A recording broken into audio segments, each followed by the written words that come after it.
Subcommittee will come to order.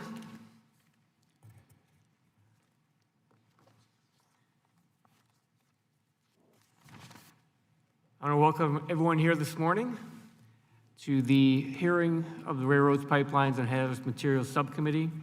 We'll be looking at the state of the rail workforce. Railroads and the men and women who make them run are a key component of the American economy. According to the Association of American Railroads, in 2017, major U.S. railroads supported over 1.1 million jobs, $219.5 billion in annual economic activity, and $71.3 billion in wages, while creating nearly $26 billion in total tax revenues. In my home region of northeastern Illinois, 6 Class I railroads interact along with multiple short lines, while Metra and Amtrak run hundreds of trains over these same tracks. The confluence of all these railroads make northeastern Illinois the rail hub of North America.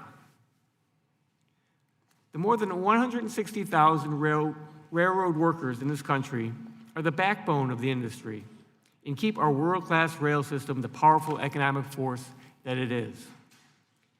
In northeastern Illinois, thousands of workers get 1,300 Metra, Amtrak, and freight trains to their destinations on a daily basis. There's no doubt that without the men and women who are on the front lines, the industry would not be the success it is today. Historically, in return, the railroads that provide good-paying jobs with good benefits for their workers. It's important that this continues. Today, we'll hear from a number of witnesses about the widespread changes that are taking place in the railroad industry and the impacts that these changes are having on the rail workforce. Two of the significant changes we have seen recently are longer trains and the adoption of precision scheduled railroading, or PSR. These changes in rail operations have raised concerns about working conditions and safety, as well as negative community impacts and the quality of service being provided. Freight railroads are now running consistently longer trains, upwards of 10,000 to 15,000 feet. That equates to 2 or 3 mile long trains, or to put it another way, 33 football fields. However, the rail infrastructure has largely gone unchanged. This has led to operational challenges such as increased block crossings or idling on mainline tracks for extended periods of time. This causes problems for workers and also for communities. These are issues that I've seen in my district forever, but they're getting worse in other places. One example is in the Chicago neighborhoods of Mount Greenwood and Beverly. Now these types of issues are being seen in more districts across the country. I'm pleased that the THUD appropriations bill has report language on block crossings that I asked to be included, so we can work on solutions to some of these issues. But solutions across the country will require significant infrastructure investment.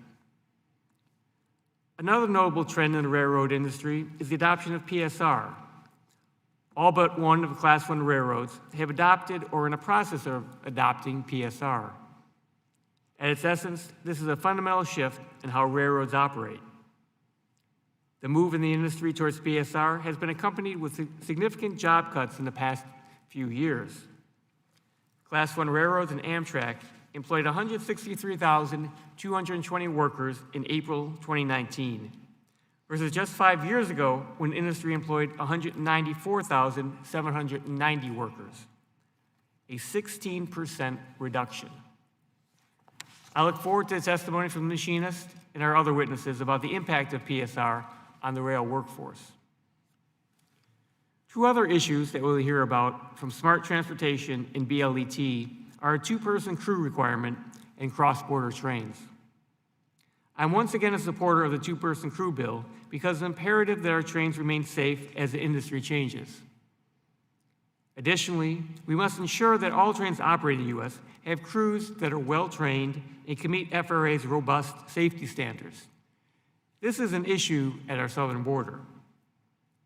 We will also hear from the Amtrak Police Union over their concerns about Amtrak's plan to cut its police force by 20%.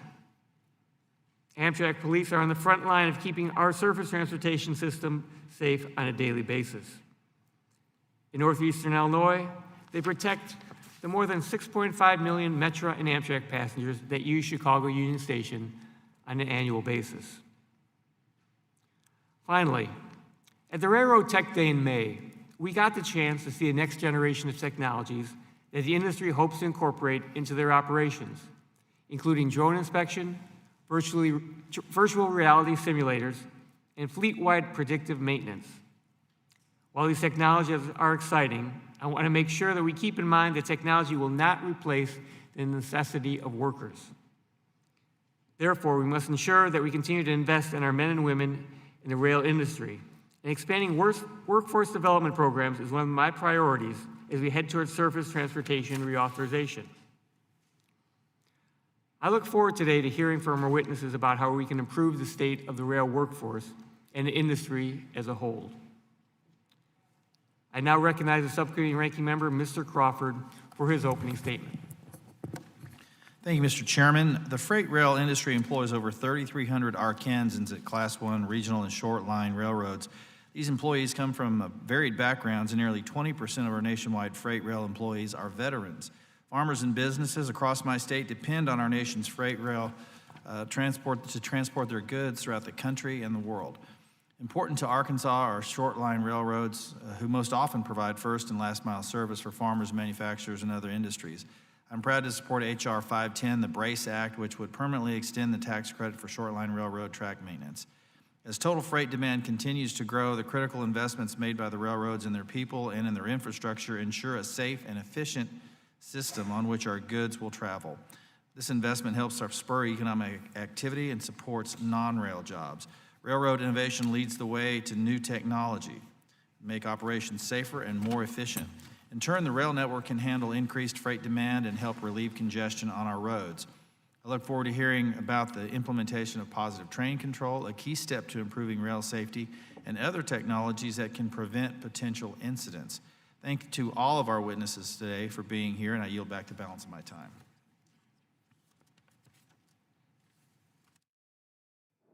The chair will now recognize the chairman of the full committee, Mr. DeFazio, for an opening statement. Thank the gentleman for his recognition. Thank Chairman Lipinski for calling for this hearing today. Before he stepped down as executive chairman of BNSF, Matt Rose gave an interview with Railway Age, which I would recommend that anyone interested in the future of the industry read. And when he was asked about the value proposition of his railroad, Rose noted he looked at the value of the railroad as a three-legged stool. One leg being shareholders, because they provide the capital needed for reinvestment in the railroad. Second, employees, which provide the services that allow us to make the return to provide to shareholders. And the third leg of the stool is customers. Unfortunately, thanks to Hunter Harrison and his destructive actions at CSX, we seem to be entering into a new era of railroading, where railroads think only less is better. And the three-legged stool is now down to kind of a peg leg. And this is not long-term sustainable or supportable. I worry that the railroads are cementing in his legacy, squeezing out more and more profits for shareholders or, the rapacious Wall Street hedge funds at the expense of long-term investments back into the rail network. Across nearly all the Class 1 railroads, we're seeing a reduction of capital, maintenance investments, labor costs, and service, all for the sake of reaching lower and lower operating ratios. He called it precision scheduled railroading, but what are the consequences to hedge fund investors bringing out every possible dime from these railroads? Shippers, we're hearing more and more, and we will hold a next hearing, I believe, of this subcommittee with shippers to hear of their frustrations. It's not more precisely scheduled for them. It's costing them time and money. Just last month, the STB held a hearing to examine Class 1 railroads' increased use of demurrage and accessorial charges to shippers. The hearing brought to light concerns that service has not improved for shippers with the implementation of PSR, but in fact, they're often having to bear the financial burden of these operational changes to profit the people on Wall Street. And then we look at the consequences for the workforce. Thousands of freight railroad workers have lost their jobs. In just 3 years, CSX has cut its workforce from 26,000 down to less than 20,000. Since May 2018, UP has reduced its workforce by 3,000. These aren't just executive or administrative jobs. Their jobs are represented by some of the witnesses sitting before us in the next panel today. Engineers, conductors, yard masters, signalmen. Signalmen now are required to, at UP, instead of 20 miles of track, 60 miles of track, which for many is a physical impossibility. Switch, bridge repair, maintenance workers, car and locomotive maintenance workers. These are jobs that help ensure a railroad can expand its service and continue to operate safely. On the passenger side, Amtrak's cutting jobs too, not because it's beholden to hedge fund investors, but because of this notion that someday it will have an operating profit. While I appreciate the attention to sound budgetary practices, eliminating the workforce that provides services customers enjoy and reducing the workforce that keeps riders safe seems like a bad idea for the longevity of the national network. Last month, members of this committee were informed Amtrak would be reducing the size of the police department, and I only learned about that by talking to an employee at Union Station when we were taking a special train to New York to look at the deteriorated rail system between here and there, they were going to be reduced. I asked management who was on the train with us. They said, oh no, we're just moving assets around to use them more efficiently. Well, that turned out not to be true. They are being reduced, and today we sent a letter signed by 52 other members of Congress raising concerns. Last year, Amtrak police responded and filed reports on more than 18,500 incidents, and they made 2,000 arrests, representing increases over the prior one-year period of 13% for incidents, 29% for arrests. And if you go online, you can find a really spiffy video, very well done, by Al-Qaeda on how to derail a train. And so we're going to cut back on security. Great idea. I think that these cuts, both on the private sector side and on the Amtrak side, are putting us on a very downward path. And I'll be happy to hear from the witnesses today on what impacts these workforce reductions are having. With that, I yield back the balance of my time. Thank you, Chairman DeFazio.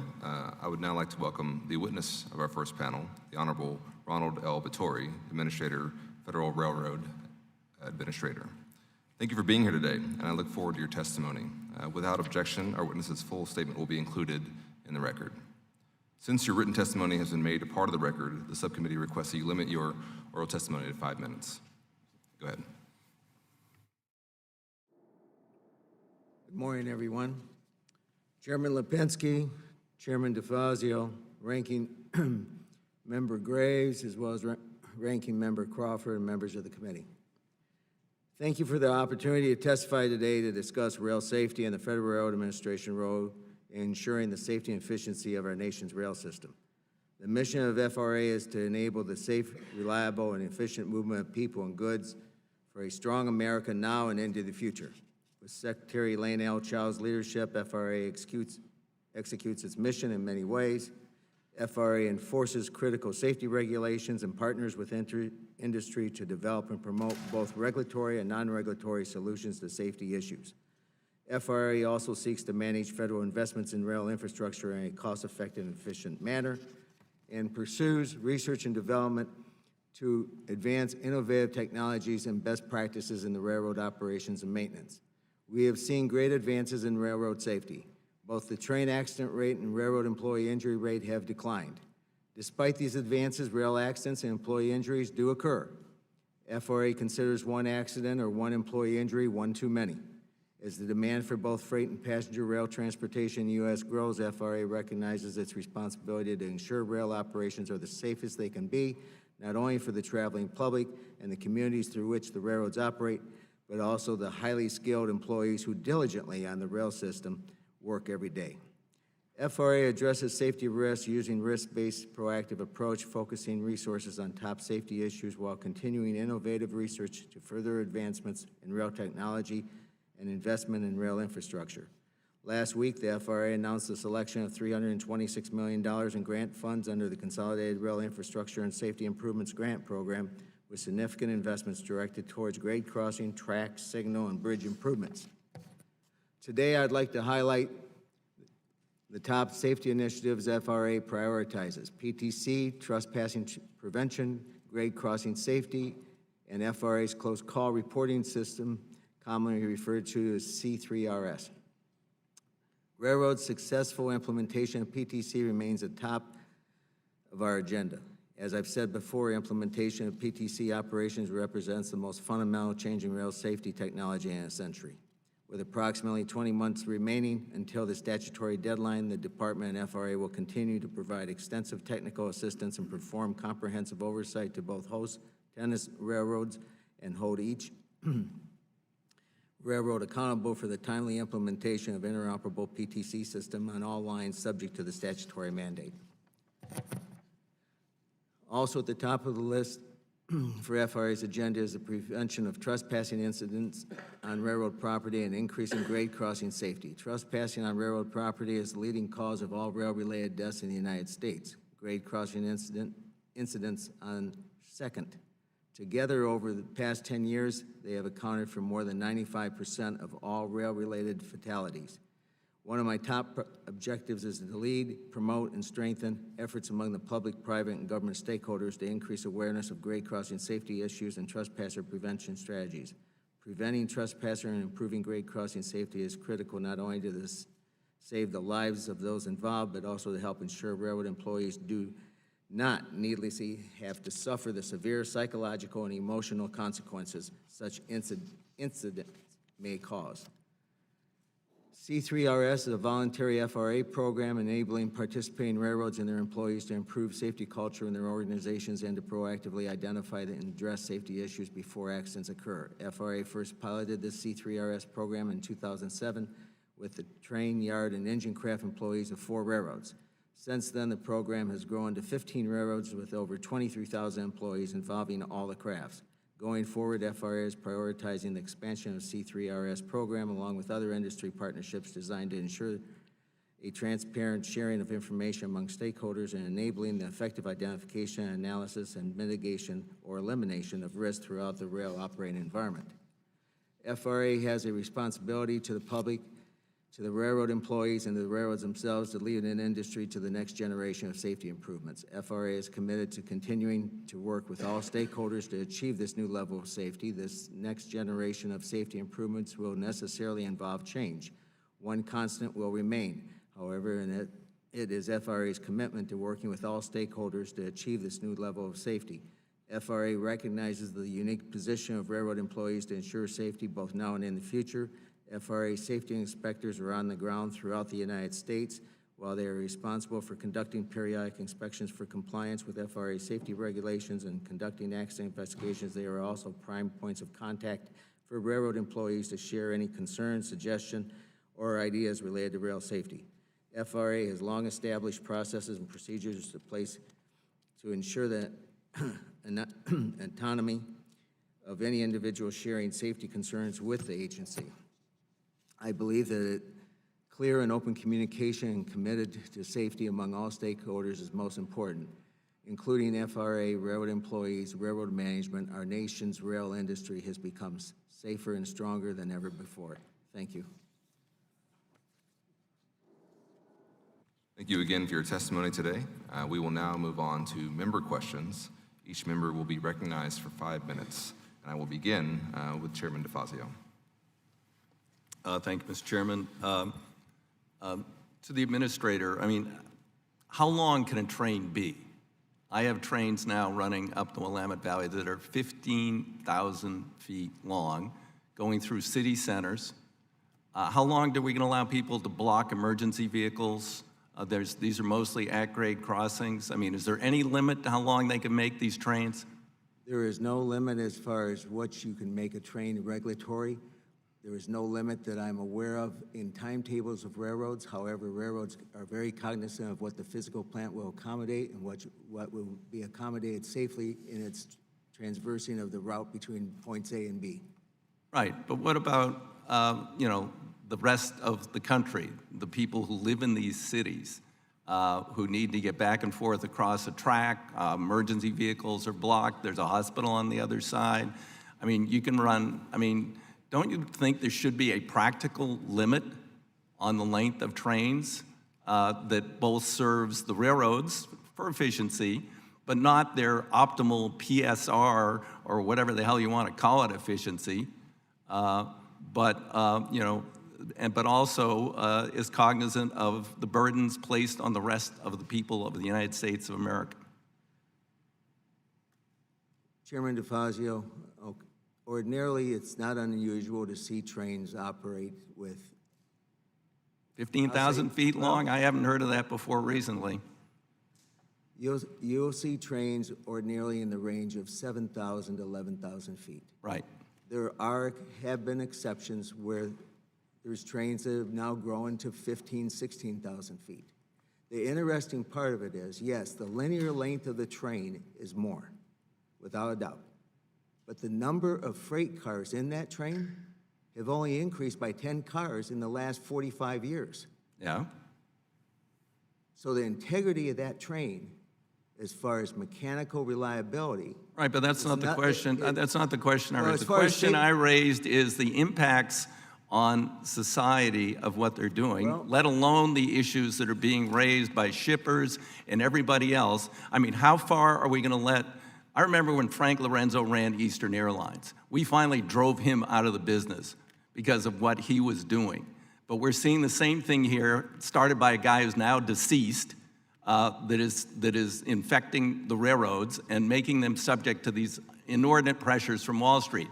And isn't there a point at which you're going to be concerned about the safety by the reduction of the number of employees and about the inconvenience for the rest of the United States of America because these companies are driving these trains as long as they can with as few people as they can? I mean, you don't have any concerns about this. You think this is all just hunky-dory? I've had sincere commitment to safety since the day I was employed in the railroad industries in 1971, right up until the day I retired, and I still carry that commitment to safety.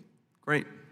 And you believe all these reductions in workforce are warranted and not jeopardizing safety in any manner? Train length.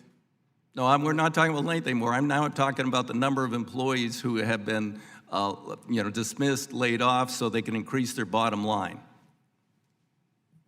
Well, we certainly have incurred change. There's no doubt about it. When I hired out in 1971, we had around 700,000 employees. Mm-hmm. We're now down to about 150,000. Okay, so you're basically going to say this is all just fine and we're being driven by Wall Street and you're happy with that? No, I'm not happy. Okay. I'm trying to share with you the facts.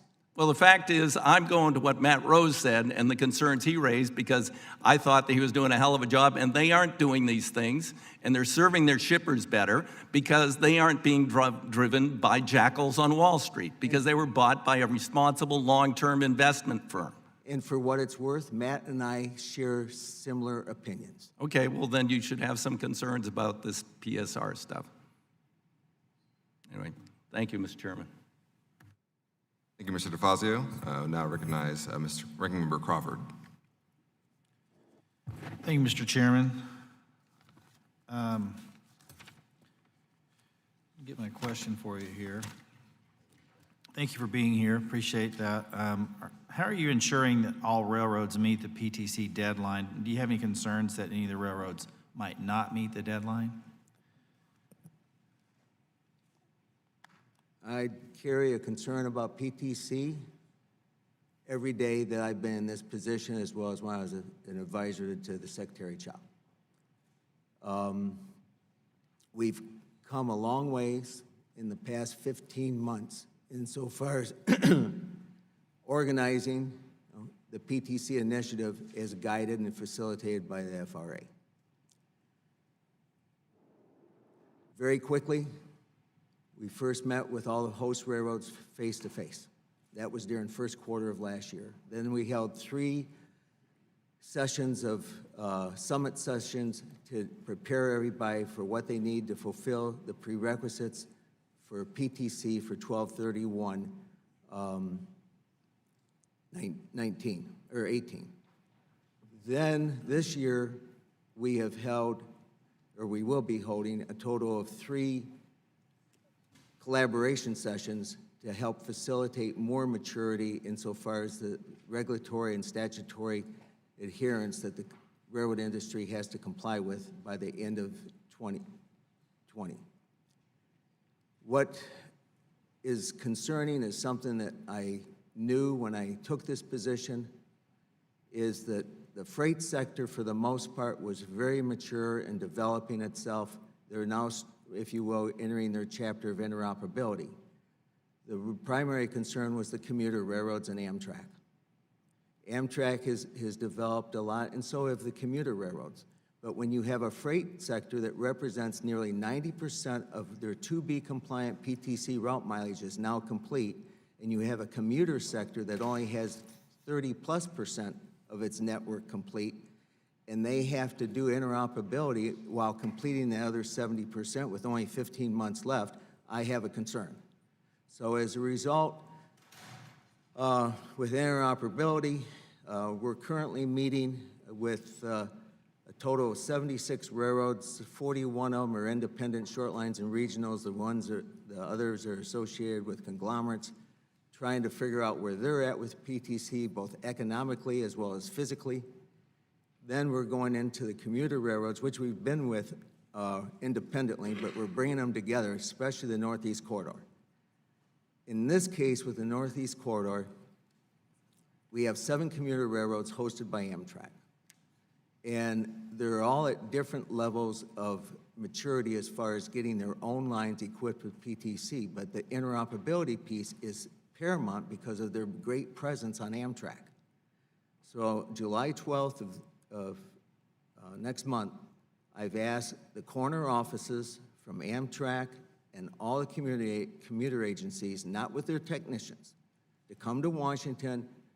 Amtrak and FRA are going to put on 2 presentations as far as where we understand the industry is on the Northeast Corridor. Let them go back, talk to their staffs, and if they feel they're going to fail, the message that I have already given some of them, they need to go see their 2 senators and their respective congresspersons now, not later, now, and tell them that they think they're at risk of failing. Because none of you like surprises, I don't think, and I don't like surprises either. So I'd rather flush this out earlier than later. And while all this is going on, we're still working with the Class 1 community and making sure that they can get their interoperability behind them, because the federation that's required by the suppliers so that you can get very robust interoperability pairing going on is still being developed. And we have multiple issues I naturally can't share during this hearing because time doesn't allow. But my hands are on this, my eyes are on it. I think about it all the time. I'm on the phone all the time. I spend probably 25 to 40% of my time on PTC. I'm committed. Thank you. Appreciate that. Yield back, Mr. Chairman. I now yield myself 5 minutes.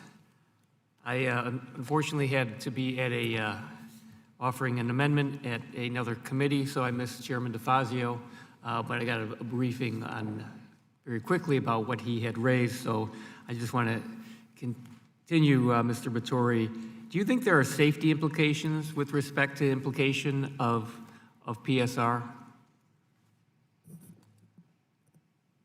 Let me share this with you, because I meet with the regional leadership throughout the United States as well as the individual inspectors that they're assigned to those regions. One of the things that I have said to them, and I will say to you, do not get distracted by PSR. Our PSR is our CFR. This is what we do good.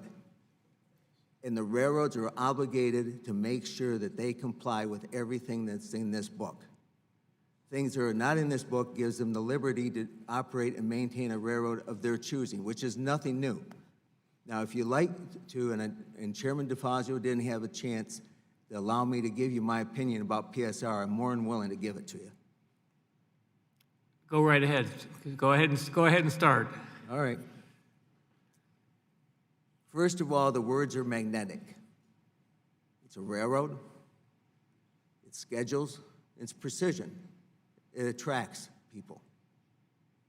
It is also a soundbite. I knew the author.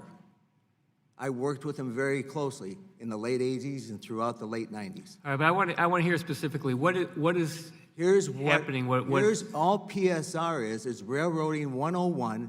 It's lessons learned, put in a book with a fancy cover on it that says Precision Scheduled Railroading. Here's the issue with it. When you have something of that nature, and it depends on the property in which you are leading, you can go in there and address that railroad with an axe and a saw, and you're going to have collateral damage, and with that collateral damage will be some draconian actions.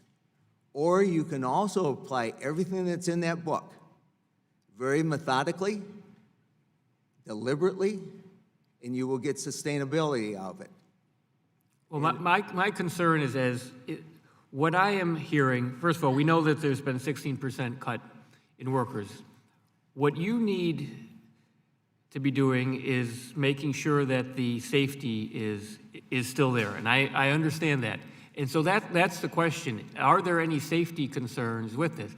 You know, Yes. maybe there's not, but that is one of the things that you need to be looking at and considering and making sure that we maintain safe working situation for the workers and for the communities with the railroads. Thank you, Chairman, I realize that. And with that, at least since I've been in this position, fiscal year 17 versus 18, the inspection reports among the FRA inspectors are up.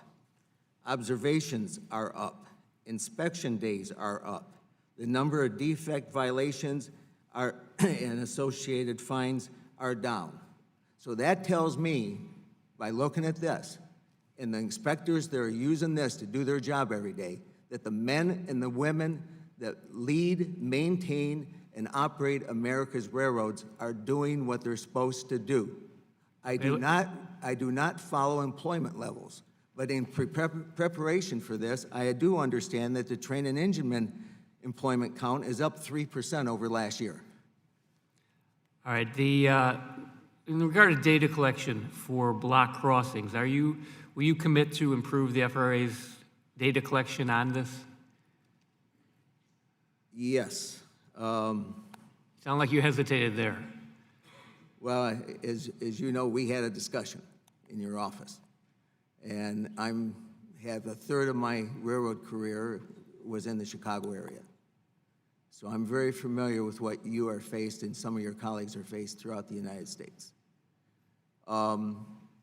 I struggled with it at first after I left your office, and I asked our staff, I said, tell me what you have in the way of factual data. So they put together 2 years of data.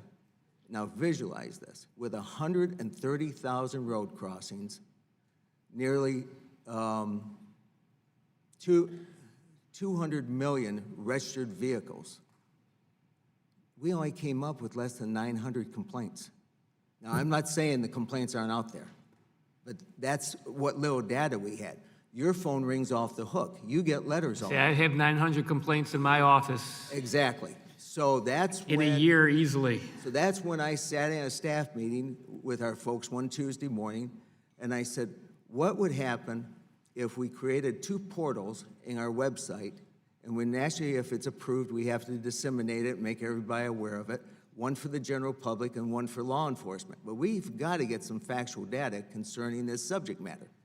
So as a result, we filed with the Federal Register in the spirit of the Paper Reduction Act, trying to seek approval to create these 2 portals.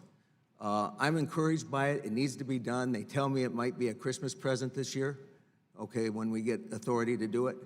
But that's the first step. And prior to doing that, I also took the time to write a lengthy letter to all the CEOs of conglomerates of short lines and regionals and all the class 1s, telling them that they have to heighten their awareness on this subject matter. And this is nothing new to any of them. But keep in mind, if no one reports it, insofar as the railroad. You don't know what you have going on. And the only thing an engineer and conductor has anymore is a telemetry device on a train that tells them how long that train is, linear feet-wise. And based on their knowledge of line characteristics, they're supposed to know, okay, if they're blocking some road crossings. And then the other part of it is, we find ourselves with this increase in registered vehicles over the last 25, 30 years. And Okay, then I'm almost 2 minutes over, so I'm gonna, Okay. we could come back to this, but I'm gonna cut myself off. So I will now recognize Mr. Perry for 5 minutes. Thanks, Mr. Chairman. I actually want to continue the conversation because I too have a question about the growing concerns of block grade crossings and in keeping with the spirit of the conversation that's already kind of occurring here. What should be, Mr. Administrator, what should be the FRA's role in tracking the duration of closings, how they're reported, who reports them, and other than the portal, which I think is probably a step in the right direction, what other things do you envision doing in this regard? At this juncture, it all resides at the state and municipal level. There's nothing in the existing CFR that gives the FRA the ability to get involved with the duration of a crossing being blocked by a train. So the question is, should there be?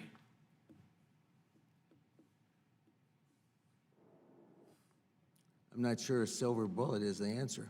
I'm not sure either. I'm just asking. I mean, So people. I'm not a big believer in silver bullets that correct it for everything across the country. I would say no. Okay.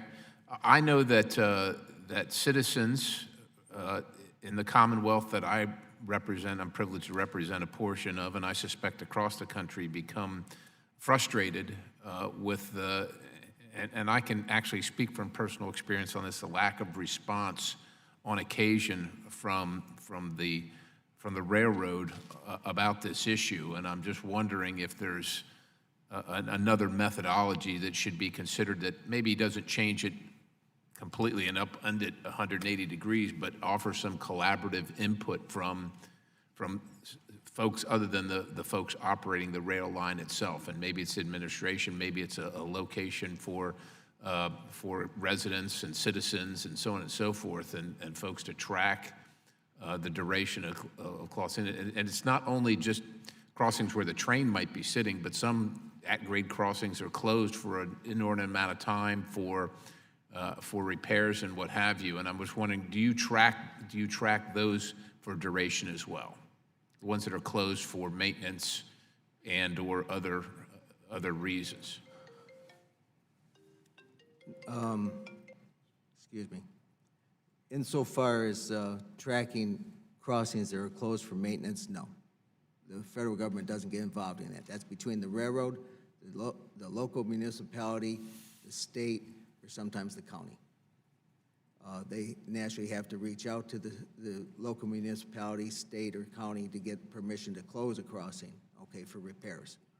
But the federal government does not get involved in that, and it works very well. And I'm not saying that they should get involved in the permitting and the requests and so on and so forth, but do you have any ideas? Do you know what the average time is, or is there any statistics that are rolled up at the end of the year that kind of track that so that people know what the time and duration of at-grade crossings being closed are?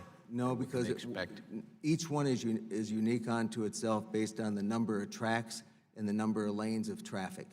So my experience has been you can have a crossing closed for perhaps 48 hours. You might have it closed for 2 weeks because it's in the middle of an intersection and it involves 8 lanes of traffic and 2 tracks, or maybe 3. So it depends on the uniqueness of the location. All right, Mr. Administrator, with the remaining time that I have, I do want to talk to you a little bit about positive train control and the mandate regarding workers, employees, ensuring they have the knowledge and skills to perform the related tasks in regard to PTC. And it seems to me, from what I'm reading here, and maybe this is incorrect information, but we have a fair amount. It looks like one Class 1 and 9 commuter railroads have not fully trained their employees on PTC, and one commuter railroad's progress was unavailable. By comparison, in 2018, the first quarter data indicated that 5 Class 1s and 23 commuter railroads had not completed their training, including 17 commuter railroads that had only trained 50% or less of their workforce. Are you monitoring this, and do you have an update to any of that will allay any of our concerns that this is still yet not ready for prime time as far as training for the employees is concerned? Well, with this developing technology, training never stops, okay? We are continually seeing updates insofar as training is concerned, and that particular report that we asked the railroads to submit every quarter when it talks about training, it was not in the spirit to say, okay, I have X number of people, and by this date, they're 100% trained, and I can walk away and forget about it. It was how many people do you have trained based on the maturity of the system on your property at that time, and we feel very comfortable with the level of training, and with developing technology, a lot of your training is incurred on the job because we are finding things that you wouldn't find in operators or a maintenance manual because this system is being put in, and then once it's put in and turned on, then we find issues that we have to address and then retrain people. So I'm going over time here. I just want to clarify. So it seems to me that it's continuation training as well, and the information that I have doesn't break out the difference between initial training and then continuation training, so that individuals, employees may have had the initial training, but it doesn't enumerate the ongoing training based on the changes in the technology or the implementation of the rollout, et cetera. Is that a fair understanding? That is correct, and training is never going to end when it comes to... I understand, and I concur. All right, thank you, Mr. Chairman. I yield. Now recognize Mr. Carson for 5 minutes. Thank you, Chairman. I believe it's important to meet and improve our federal efforts to support diversity in personnel and in federal contracting work. Mr. Chairman, I'd like to share a statement on the record from COMTO, the Conference of Minority Transportation Officials, and I'd also like to hear from the administrator about their efforts in this regard and get a brief update from you this morning, and we'd appreciate a fuller response in writing.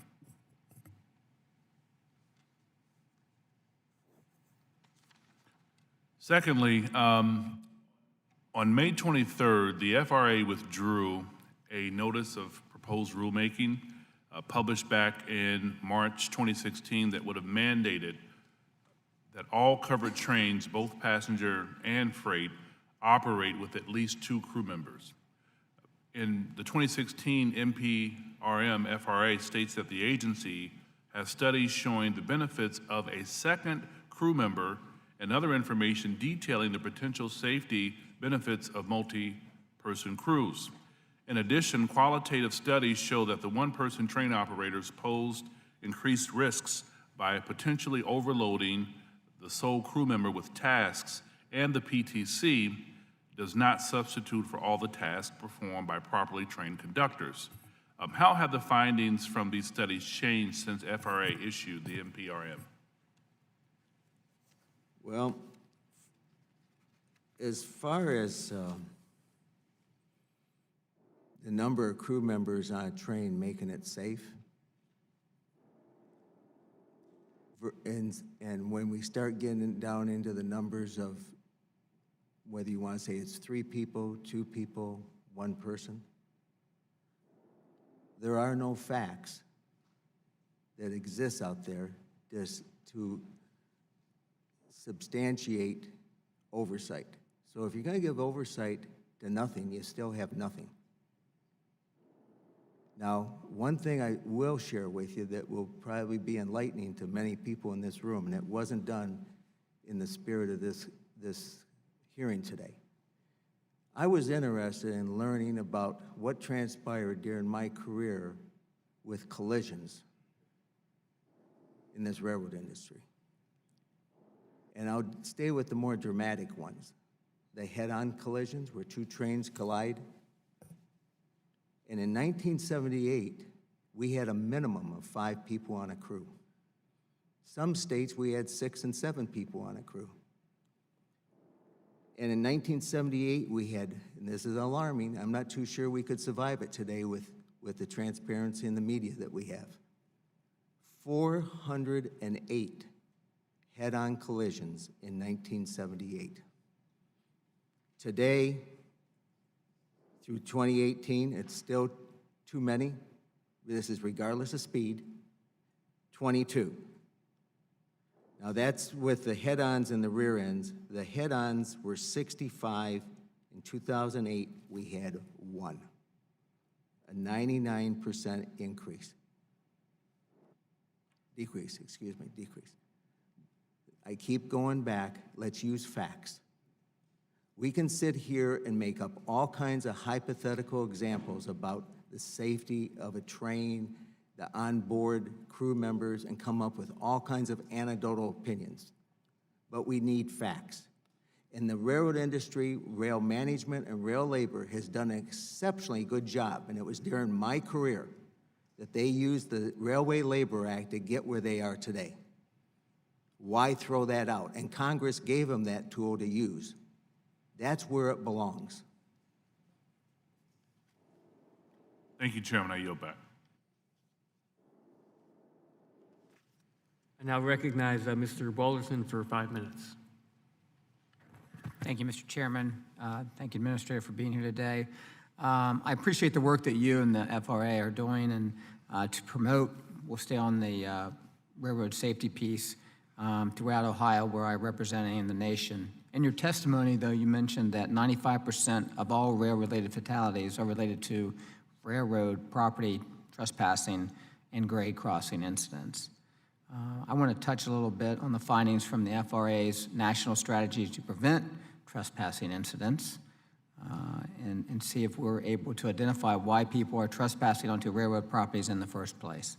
And my follow-up to that would be, do these reasons change from region to region?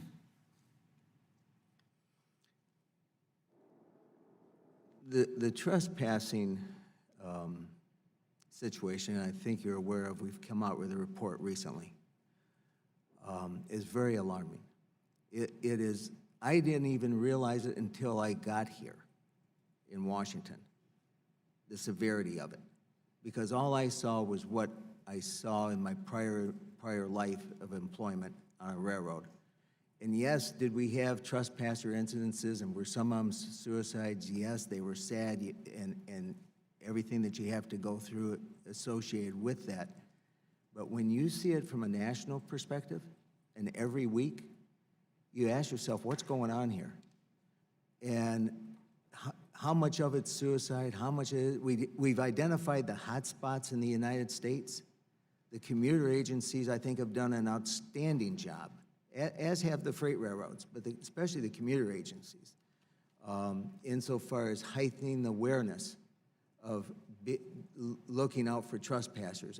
And if you think you have somebody endangered that perhaps might be suicidal, do something and act to try to preclude it from happening. But I was reporting it to the secretary. I started doing it right after I got here in Washington because it jumped out at me, and I would show her every Tuesday how many grade crossing accidents we had in this country and then how many trespassers. And even though grade crossing accidents would fluctuate, but they were sawtooth, but they were low, the trespasser just keeps growing and growing and growing. And we have a problem and an issue we have to address in this society. And you naturally have people, unfortunately, that are not paying attention, okay? They're using railroad right-of-way as their leisure trail. They have their earbuds in. There's just a whole host of issues that we find in these things. And it's so sad to see it happen, because when you report to somebody and you say, all right, we had 25 or 30 trespasser and crossing incidents this past week, and 20 of them, 15 to 20 were trespassers, and just for talking purposes, from my recollection, 15 to 18 of them died. You ask yourself why, and then think about this. Add up those numbers in the 20s and the 30s, multiply it times, 52 weeks, and then divide it by the number of seats in an airplane, and think of the notoriety and the action that we would give if we had 2 or 3 planes crash in this country. That's what we got going on with trespassers. Thank you very much. I yield back my remaining time, Mr. Chairman. Yield 5 minutes to Mrs. Napolitano. Thank you, Mr. Chair. Mr. Administrator, I represent the San Gabriel Valley in California, and we have 80 to 100 trains going through that district, the Alameda Corridor East. And we have problems with everything you've said, people crossing where they shouldn't be, and et cetera. The cost congestion, safety, idling cars, waiting to cross, the causing pollution. But I'm concerned that trains, in the argument, Mr. DeFazio, they are becoming too long. There was a train back some years ago that went to my area that was 1.5 miles long. And I understand that only Long Beach, LA, and Texas can handle that long a train for taking care of unloading, et cetera. I called the California Highway Patrol, the CPUC, everybody, and they bird dogged it all the way in. But if something would have happened, there'd been one person on there, anything happened that's real, it would have taken the one person half an hour to go to the end of the train. That doesn't sound very reasonable. What are we doing to improve the grade crossing safety and invest in grade crossing separations by asking the railroads to contribute more to make more rail crossings available that will help the communities that I serve, such as quad gates and other such things. Then another thing, the positive train control, which I championed a few years ago, they already have an extension. So how many are still not complying? And then the other question that you say, the Highway Rail Grade Crossing Safety and Trespass Prevention Summit was hosted, and I'd like to know who was invited. Okay, in regards to your last question, we had the summit on grade crossing and trespasser on October 31st of last year. We invited a cross-section of people that FRA... No, but I'd like to know who, because then I can find out if they have participated, and I vote to learn from it. And I will report to your Please. office later with that. I would appreciate it. Okay. Positive train control. Positive train control, in your particular area with Metrolink, they've done an exceptionally good job. I know. And the interoperability is maturing with the freight railroads and Metrolink. As far as these extensions, that's what's in the statute. As long as those railroads fulfilled their prerequisites, What on are they? 12/31/18, they were given then 2 more years to do implementation. That's in the statute. So, a lot of people think that FRA just sat there giving out extensions. We couldn't give out extensions if they No, didn't. we gave an extension. Yes, you did. Congress did. Yes, Congress did. That expires, I think, last year. Yeah, everybody has to have their PTC up and running on 1/1/2021. Basically a year and a half from now.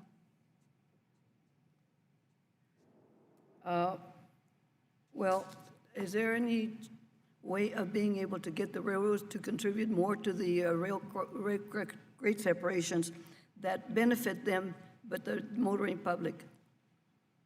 I think there's 2 avenues.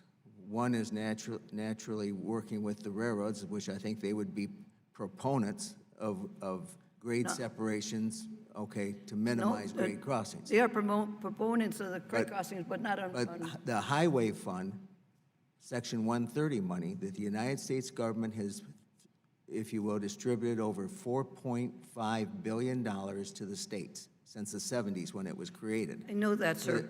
I'm that- very well aware of that. That is one that really needs to be addressed to make sure that we're putting money, if you will, in the The smart. railroads benefit from it more than anybody else, and yet it's only 10% to 3%, and sometimes nothing towards the great separations, and I think that's criminal. What about addressing, improving grade crossing safety? That's an ongoing program. It never stops.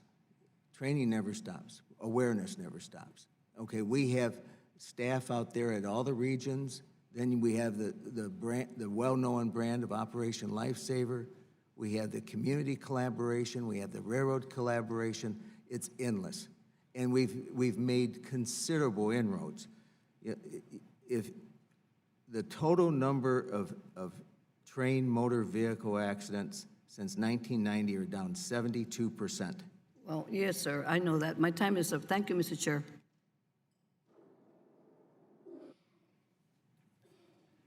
Chair, I recognize Mr. Lamalfa for 5 minutes. Thank you, Mr. Chairman. Thank you, Administrator Batory, for being here. Let's talk a little bit more about automation in rail, automated technology, when we're looking to wider spread use in Canada of automated tech for inspecting trains, and then carry that over into what called closed freight loops. And then, in my understanding, there's a coal loop pilot program in Nebraska and Wyoming, and that is being authorized, and also FRA has a small one that's using this automated technology. Could you expound upon all that and how useful that is, how practical it is, what they're doing in Canada, and is there any impediments by law or what have you in the U.S. on that? Well, first, I can't speak in this hearing knowledgeably about what they're doing in Canada, okay? But we can certainly get back to your office on that. As far as technology here in the United States, I'm of the belief that it is in the best interest of our country and the people that the railroads serve that we exploit technology to its fullest. With that, I have advocated both with management, railway supply, and I've shared it with rail labor, that we need to unleash technology, exploit it, learn from it, not in the spirit of having a foot race with ourselves to see how fast we can ride a reg, but learn, develop the facts, and we have, and I'll use track as an example, we have an excellent platform of prescriptive rulemaking for track geometry. The railroad industry never even had that until the early 1970s. I grew up with it, and it's excellent. But it's taken us a long ways as far as where we are today. When you start using autonomous track inspection, you can find more track geometry defects and weaknesses than you and I can find looking through the windshield of a high rail vehicle. So as a result, what would you rather have? Yours and my 10 observations, or have what an autonomous track inspection vehicle brings to the table in the way of maybe 100 weaknesses and defects combined? It still takes people to go out there to inspect it, confirm it, and fix it, but we'll end up with a stronger railroad. The same holds true with the signal side, insofar as these bungalows, that we call them bungalows, that you see at crossing protection. And they're smart, they're introverts unto themselves. Some of them do communicate on a limited basis to other bungalows or to headquarters of the railroad. But visualize if we had the ability to have self-diagnostic, 24-hour, 365 reliability of these crossing bungalows or signal bungalows, it would be ideal. We would understand where our risk is. We would eliminate failure. Right now, what the reg specifies, we send people out there every 30 days to make an inspection. Instead of having technology that could be watching it much more closely and not be redundant when Better it, use of people and reducing risk and enhancing safety. I don't know what else you would want. yeah. Get the most bang for your buck out of the person out there that's a professional doing their job day in and day out. Keep the human element in there so you're not completely reliant on technology on its own, but a better combination is what I'm hearing. And once we develop enough facts as a result of exploiting technology, it will set the stage then for the parties to come together and say, all right, we have this prescriptive rulemaking, that's at the bottom of the line. Let's look at performance-based rulemaking and figure out how to make this railroad industry even safer. This industry. Let me jump. I'm sorry, I'm losing time too, but let me jump to the issue of our borders, okay? Especially when we're talking the U.S.-Mexico border. What are we looking at as far as the interactions there with our ability to have those interties be safe and up to snuff with what we would ask for? One of the things I mentioned earlier, as far as our obligation, make sure that anything that happens in the United States complies with this book. There's nothing in this book that identifies, if you will, the citizenship of who can operate a train. Is that an issue? So as a result, the issue from our perspective, FRA, is safety. Yeah. So as long as that human being on that train is doing everything that he's required to, regardless of where his citizenship is, okay, then we're doing our job. And in the case of Laredo, and it's a matter that's under litigation right now that has been initiated by the rail labor organizations, we have had prior to that, and we continue to have, observation and inspections continually to make sure, okay, that the Laredo operation is in total compliance to the CFR. And we have had, I think, somebody told me the other day, I think we had two instances where we took exception. Okay, my time's over. Thank you. I yield back. The chair will now recognize for 5 minutes Ms. Wilson. Thank you, Mr. Chairman. In addition to serving on the Railroads Subcommittee, I serve as chair of the Education and Labor Subcommittee on Health, Employment, Labor, and Pensions, where I champion workers' rights to collective bargaining and fight to protect good-paying American jobs such as those in the railroad industry. In fact, last month I chaired a hearing on legislation to strengthen workers' rights to organize and bargain for higher wages, better benefits, and safer working conditions. The state of the rail workforce is of tremendous concern to me and my constituents. Our district is home to an Amtrak station, several commuter railroads, including Brightline and Tri-Rail, and freight railroads such as CSX and Florida East Coast Railway. With so many trains transporting passengers and freight throughout our district, we are understandably concerned about every factor affecting safety. Despite growing efforts at the local and state level, Florida continues to rank high among the rail-related collisions and fatalities. As such, I'm glad that we're having today's hearing as we focus on the workforce and highlight important issues such as the shrinking workforce, the increasing adoption of precision scheduled railroading, fatigue, crew size, and the implementation of positive train control, and of course, safety. I have a few questions. Administrator, the testimony and evidence before me suggests that FRA has adopted a culture of deregulation and decreased oversight at the expense of the safety and health of employees and passengers. Can you explain the administration's decision to withdraw the crew staffing rule and the data standards used to justify that decision?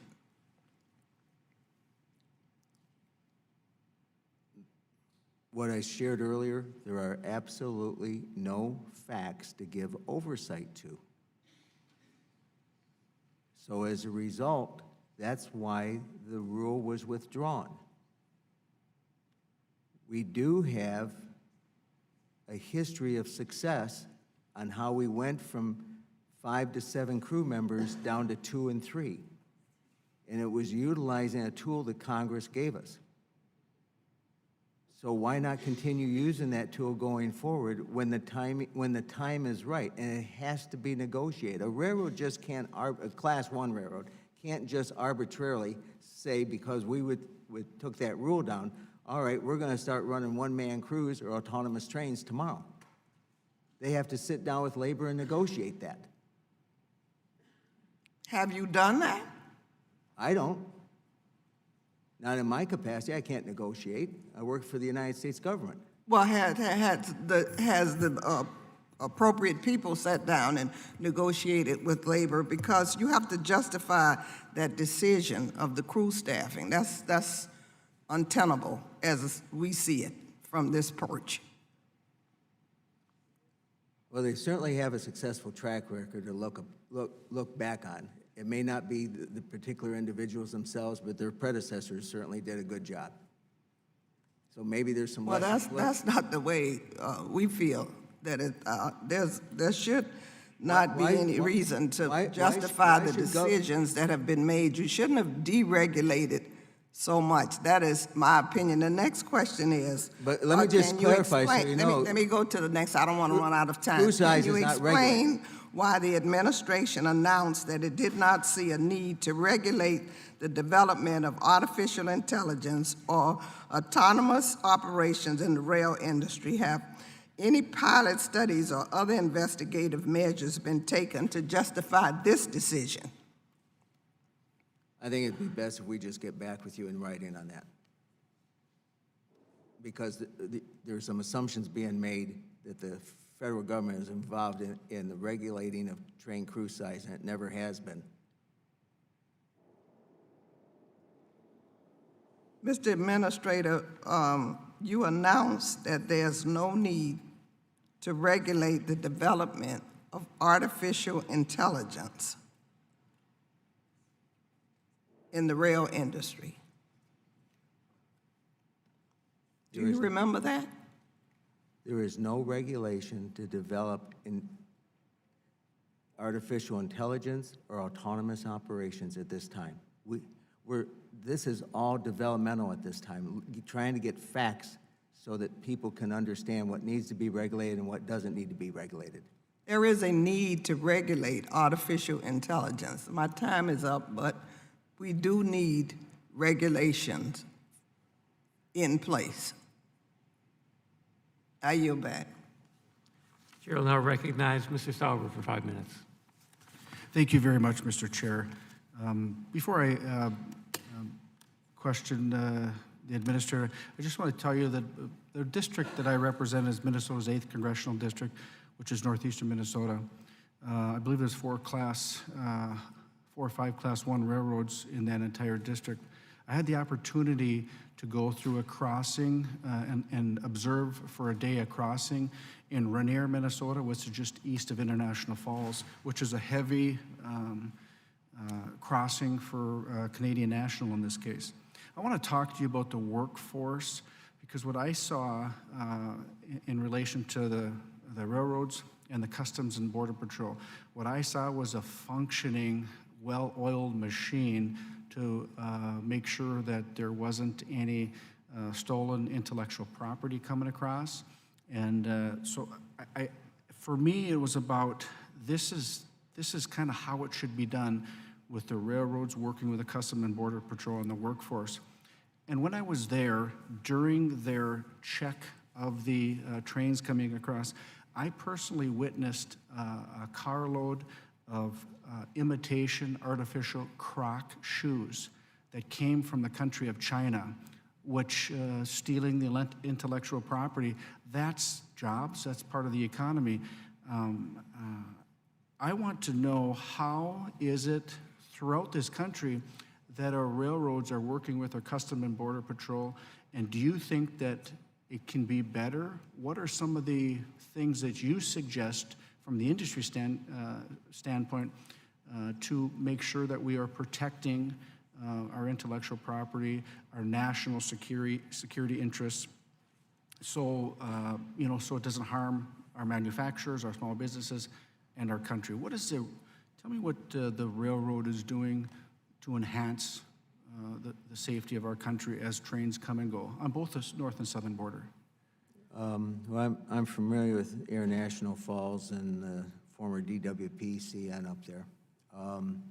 But most of my experience comes from the Midwest with the Canadian border, and also somewhat with, during a chapter of my life, the southern border with Mexico. But I have always admired, similar to what you shared, or at least my interpretation of what you shared, that the railroads work very closely with International Border Authority, insofar as not only the inspection of the trains, but when trains have to be broken up Yep. and set out cars for further inspection because there's doubt or concern or absence of proper documentation. We have, since right around the era of post 9/11, we now have the ability to do, if you will, X-ray Right. of trains. Well, as far as, Mr. Administrator, as far as the timing of the trains coming and going, is the workforce adequate from our Customs and Border Patrol? Are the timing of the trains, is it good for the industry, or is it backed up? Because, you know, when they're delayed, it can mean, you know, some financial concerns. So my question would be, is there enough in our crossings, the Customs and Border Patrol, is there enough personnel available to make sure those trains come and go from our country in a reasonable time? As much as I'd like to answer that question, I don't have the background which to address what it is nationwide, and I think each border point is a unique crossing onto itself, and the people that know best are the border authority officials and the railroads that work with them. Okay. In my last minutes here, I want to just share with you, I was a former county commissioner for St. Louis County, Minnesota, and I am very impressed that safety is the priority for the workers and the public, because we're working in our requests to make crossings safer. We have been met with great cooperation, and I will say that the rail industry is critically important to this country, and I'm proud of all the railroads that have stepped up and looked at making our crossings safer, and with the cooperation with the local townships, cities, and et cetera, to make them safer. So I can't tell you how, from a county commissioner standpoint, how important it is to have that relation with the local communities to make sure those crossings are safe. And I know the rail workers agree with that as well. And I see my time's up, and I yield back, Mr. Chair. Chair, and I'll recognize Mr. Lynch for 5 minutes. Thank the chairman, and I thank the administrator for your willingness to come over here. So according to the Federal Transportation Bureau, the rail industry dropped about 30,000 rail employees over the past 4 years. Is that consistent with your understanding? I know you don't track this stuff, but they're saying there are now 31,000 fewer rail employees today than there were 4 years ago. You think that's right, or what's your understanding? I can't give you an audited confirmation of that number, but as a whole, railroad employment has dropped. Yeah. So that's the Surface Transportation Board. And your testimony earlier, when you were having the back and forth with Chairman DeFazio about the length of trains, I'm just curious. You know, if the idea is that at some point we're going to have one person driving the train, and it's some of these long trains are how many feet long? How many cars long? The ones that, if you will, that I would say began to reach the upper limits of what people are operating today with the type of equipment they're operating, I see sometimes 15,000, 17,000 feet. Wow. But that's So if not- something but goes- that's an exception. Yeah, but then, still, your earlier testimony was that you get some other trains that are pretty close to that on a regular basis. Those are exceptionally long, but we're not talking short trains either here. The idea is to move as many cars as possible, right? I mean, that's the incentive, lower cost, right? So my concern is this. You got one person on a train at some point, and something goes wrong, and that conductor has to, that engineer has to leave the car and then go check something out at the back of the train. So they leave the car completely unmanned and walk back. I mean, you had a rule that you were considering up until May of this year. And that rule was to require 2 people to be on the train. Seems to make sense to me. You know, you've got fatigue problems, right?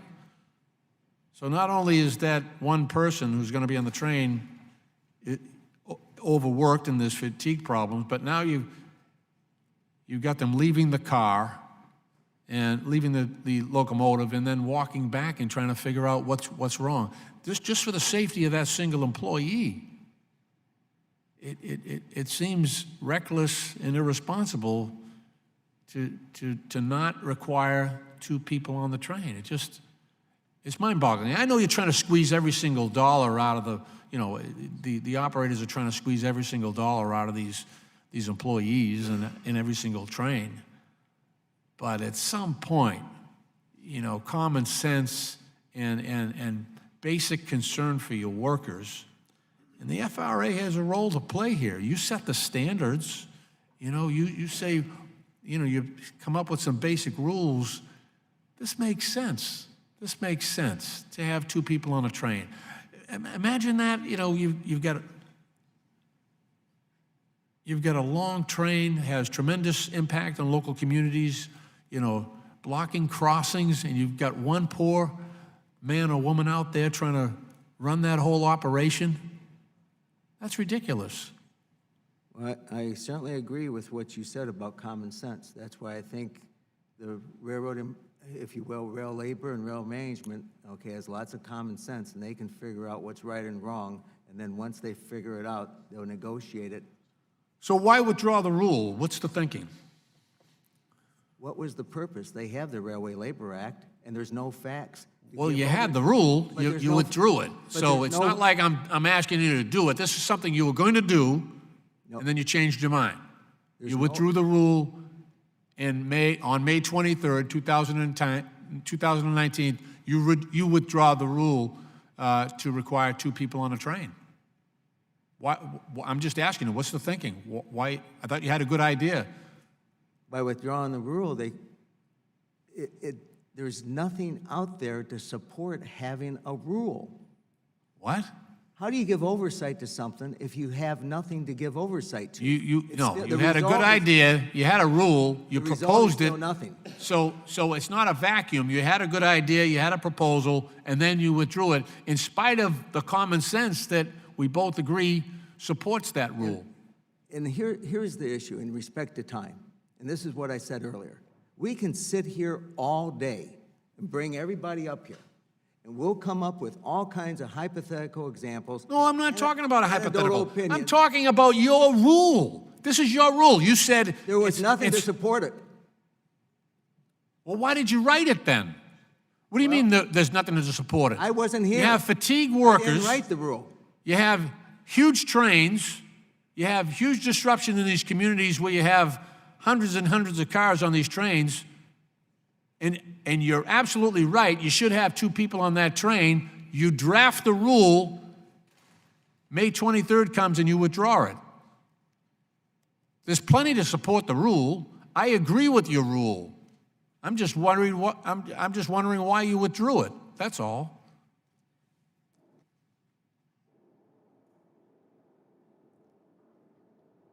I take that as an I don't know either, Congressman. No, I do know, but time doesn't allow me to share Well, everything with you you. have But plenty of time. My door is open, my phone is on, and I'm available. But we're to you here at any- now, though. We're here now. This is the hearing on this. There's not a singular answer to the size of a train crew. Do you realize today, has anybody shared with any of you, okay, that we're operating train crews today? Yeah, with- you shared, No, with, the FRA shared a rule with me saying there should be two people on the train. You shared that with me. I didn't dream that up. You sent it to me. And then on May 23rd, you withdrew it. And my question remains, why did you withdraw it? because there's no facts to support it. Well, why did you send it to me then? You'll have to ask my predecessor. All right, I yield back. Chair will now recognize Ms. Norton for 5 minutes. Well, thank you, Mr. Chairman. I want to pick up on, and I don't want to beat this one to death. I want to pick up on Mr. Lynch's statement, because this notion of the two-man cruise or two-person cruise has been going back and forth in this committee for a very long time. Now, you said there was nothing to back it up, but the FRA itself, I'm pointing to a 2016 study, it said, has studies showing the benefits of a second crew member and other information detailing potential safety benefits of multi-person crews. Now, I am here quoting your own agency. In light of what your own agency found in studies, how can you justify rolling back the two-person crew and perhaps putting the train into potential danger? I'm quoting from the FRA itself, Mr. Battery. Well, I've never known a train to be in danger based on the number of people in the crew, especially with what I just shared with you earlier. Well, so why in 2016 did the FRA say it, quote, has studies showing the benefits of a second crew member? You can see the problem you're posing for us. When policy is not stable, and all you need is a second person to take back what was mandated, you do have a problem. And not only that, let me ask you this. The FRA is now working to preempt state and local laws that seek to implement the two-person rule. Why are you doing that? Why would you want it? What?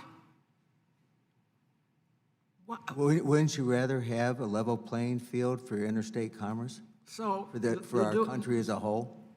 So although those state and local laws apparently agree with your own studies that I just quoted to you, that there are benefits to the two-person crew, they're going by your own studies. You're not going by your own studies. They're trying to safeguard trains when they pass through their states, and you're trying, you say, to put them in line with your pullback now of the two-person rule.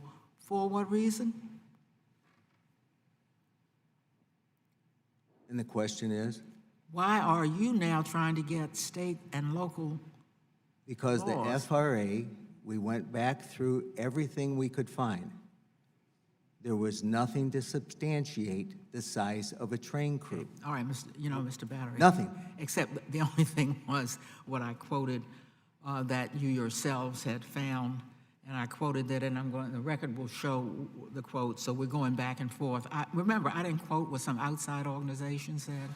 I quoted the FRA when I said the potential benefits of the two-person crew. Let me go on, because what you've done is to give us testimony that makes us wonder whether we can rely on the FRA when it can't even rely on its own studies. And so it takes back rules that its own studies say it should not. Well, I'll share this with you if you just like. When the FRA, a few years ago, elected to pursue this avenue. Elected to pursue what? This avenue of saying. Two-person crews? Two-person crew. I did share in a professional position with the administrator at the time, whom I've known for a number of years. And what did you tell him at And that time? I said to him on the street corner of 3rd Street and M, I said, if you do this, but just make sure you have the facts to support what you're advocating. Well, he adhered to your advice. And there's no because- facts. He adhered for your advice because I have just quoted what their studies have shown. Mr. Chairman, I won't belabor this any longer, but I should have thought that the two-person crew, ever since I've been in Congress, has been a subject of controversy with a study, and I think that is the responsible thing for the FRA to have done, indicating why the two-person crew was necessary. Indeed, they also found that having one person trained posed, and here I'm quoting from your own studies, pose increased risk by potentially overloading the sole crew member with tasks, and that PTC does not substitute for all the tasks performed by properly trained conductors. So I rest my case, Mr. Chairman, and I yield back. Thank you. Chair will now recognize Mr. Malinowski for 5 minutes. Thank you. Well, I'm going to belabor the point. I want to go back to the very beginning. I know this has been raised in a number of ways, but I just want to ask you simply, should a 3-mile train be allowed? Yes or no?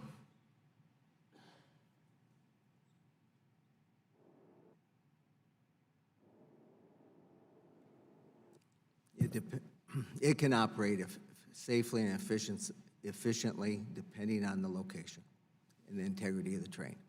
And the men and women that lead and maintain and operate this industry do an exceptionally good job. They don't go out there and just make up trains and figure out, well, I wonder if we can block a bunch of crossings today and inhibit the public, or perhaps run up the risk and have a derailment today. They do a real good job of ascertaining what they need to get accomplished. So the answer is yes. What about a 5-mile train, a 10-mile train? Should there be any limit, or would you just leave it up to the industry? I've never heard of one of those being operated except in Australia, and it was out in the middle of nowhere. That's the only place I've ever known a train that big. So it's happened. Oh yeah, there's one train that was close to All right, 30,000 feet. I think we have your answer. Let's say you got a 3-mile train and you've got one crew member. How long would it take for that crew member to walk from the front to the back of the train to try to figure out the source of a problem? Well, if he's a good walker, okay, it's going to take you basically for a 3-mile train, what is that, an hour to walk to the rear, an hour to walk back, and then maybe he or she might have to do something in the interim if they find something. Is that a good situation? You happy with that? I've never incurred that type of situation. What if the train is carrying liquid natural gas? Should there be any length to the limit of a train carrying LNG? And I ask because the department is currently expediting review to make it easier for LNG to be transported in different kinds of rail cars. My state of New Jersey, almost certainly we're going to have large trains carrying LNG. Should there be any limit to the length of a train carrying that highly flammable explosive substance? I think it's best to let the science and facts determine that if it's even necessary. Think about where we've started and where we're at today. We used to have trains that basically were less than a mile long. Through technology and efficiency, and I told you, the number of cars in a train have increased only 10 over the last 45 years, the number of cars. It's the linear length. So as a result, okay, these concepts of these trains are safe. The in-train forces are studied constantly. You actually get a profile that gives you the distribution of tonnage in your train. The people that make up the trains know where to put the tonnage in that consist. People are doing a good job. We just don't go out there and say, I think we'll run some trains today and see what happens. Yeah, well, people do a good job, which is why we want people on trains. So thank you for making my point there. Let me get back to the LNG question, because the proposed rule would enable LNG to be transported in different kinds of rail cars, in DOT 113 rail tank cars. And my understanding is that those would have about 4 times the capacity of the ISO cars that are now carrying LNG. Do you see any potential risk in vastly expanding the ability of the rail network to carry this substance in rail cars that contain 4 times as much as is currently allowed? What has been shared to me at this date? No. Do you know what the blast radius is for one of the current cars, the ISO cars? Which kind of car? There's so many. I will tell you this, LNG has a lower pressure rate than any other volatile commodity out there. We're handling other commodities that have a much higher pressure rate. And you know what happens if it's exposed to the atmosphere in an accident? As I do the other commodities as well. You have no concerns about? No, because of the type of equipment and the way in which we handle it. If people do their job, the way that the regulations and the rules and recommended policies and practices are set forth, it will work. So you'd be fine with a 3-mile-long train carrying liquid natural gas through New Jersey with a 1-man crew, because people do their jobs? Well, I've operated 1-man crews in New Jersey and never had any problems. Thank you. I yield back. Thank you, and we're going to conclude, I believe, with yield to Mr. Chairman DeFazio for 5 minutes. Thank you, Mr. Chairman. Thank you, Mr. Administrator, for being here for a long time. But I want to follow up on the LNG question. I have tremendous concerns about this. Currently, there's limited exemptions. Alaska Railroad, they can have 12 intermodal containers on any train consist. Crews have to have special training. Emergency response organizations have to have special training. It has to be documented and provided to the FRA. And then, we are now seeing a proposal in Florida that is similar to this. They are limited in speed. And I mean, there's a whole bunch of conditions on this. I think that, LNG is a unique commodity, and you might not be familiar with its characteristics. It's essentially liquid, compressed, but when exposed to the atmosphere, it has a tendency to turn into a very large cloud, which is very combustible over a very large area. Oil doesn't do that. Ethanol doesn't do that. It's volatile, it burns, but it doesn't create a giant cloud in the atmosphere like LNG does. And we now have a proposal, and I just want to ask for a special permit to essentially create a railroad liquid pipeline that is a continuous loop of 100 cars, 6 trains in Florida through heavily populated areas. And as I understand it, the Pipeline Hazardous Safety Materials Agency is consulting with FRA on this. Are you going to, where are we at in that process? I'm familiar with the permits that have been given for LNG so far, okay, and they're basically in southern Florida, and I believe there's another permit in western Pennsylvania, if I'm not mistaken. And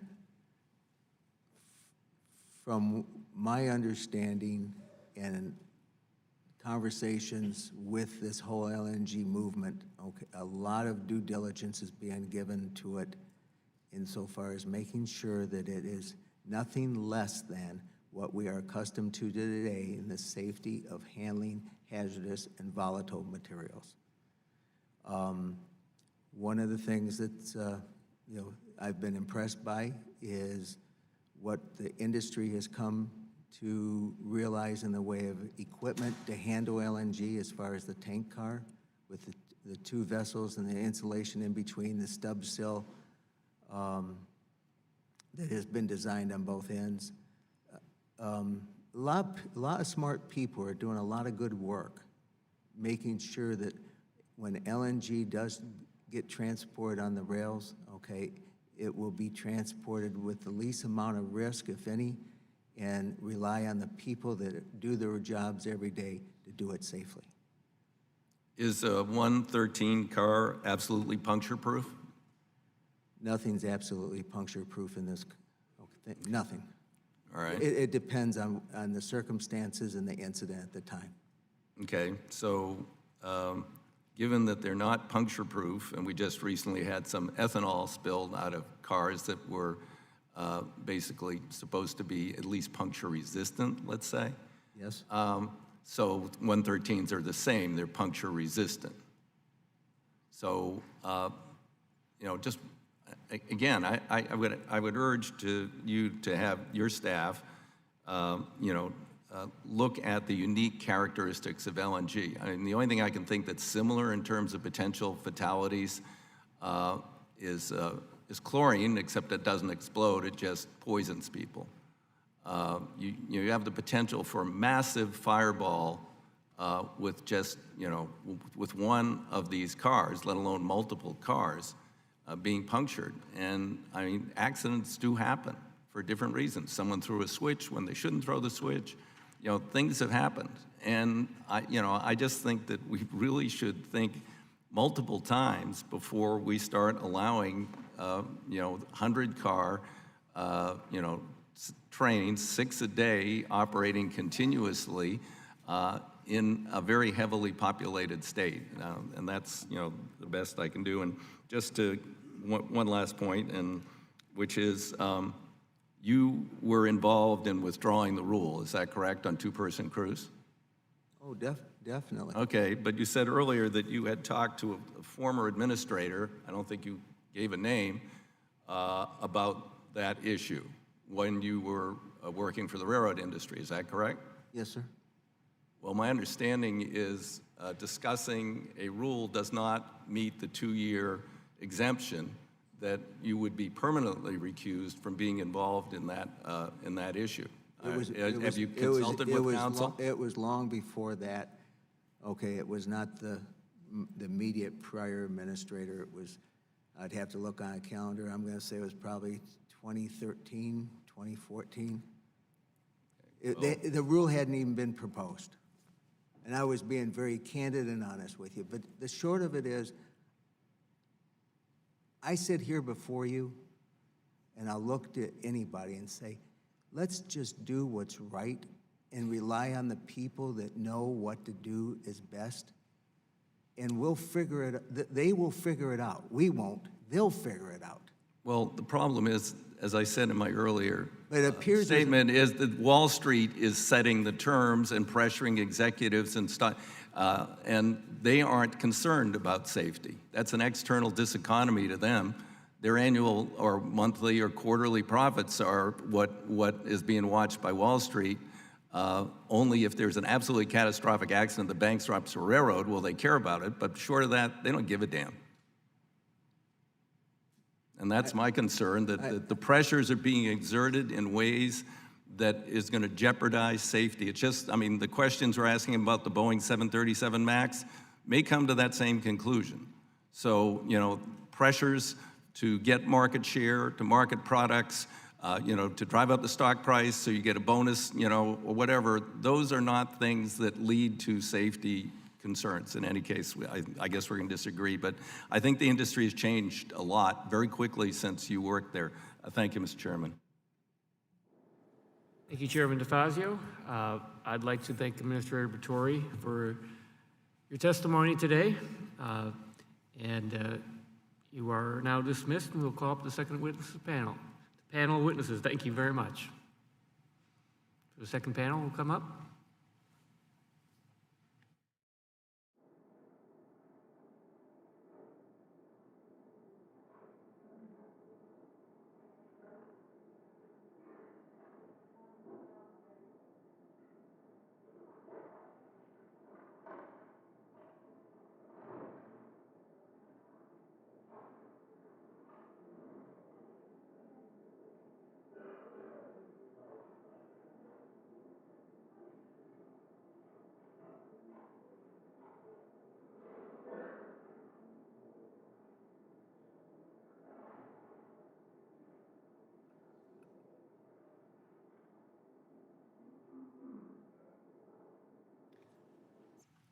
I would like to welcome our second panel of witnesses. We have Mr.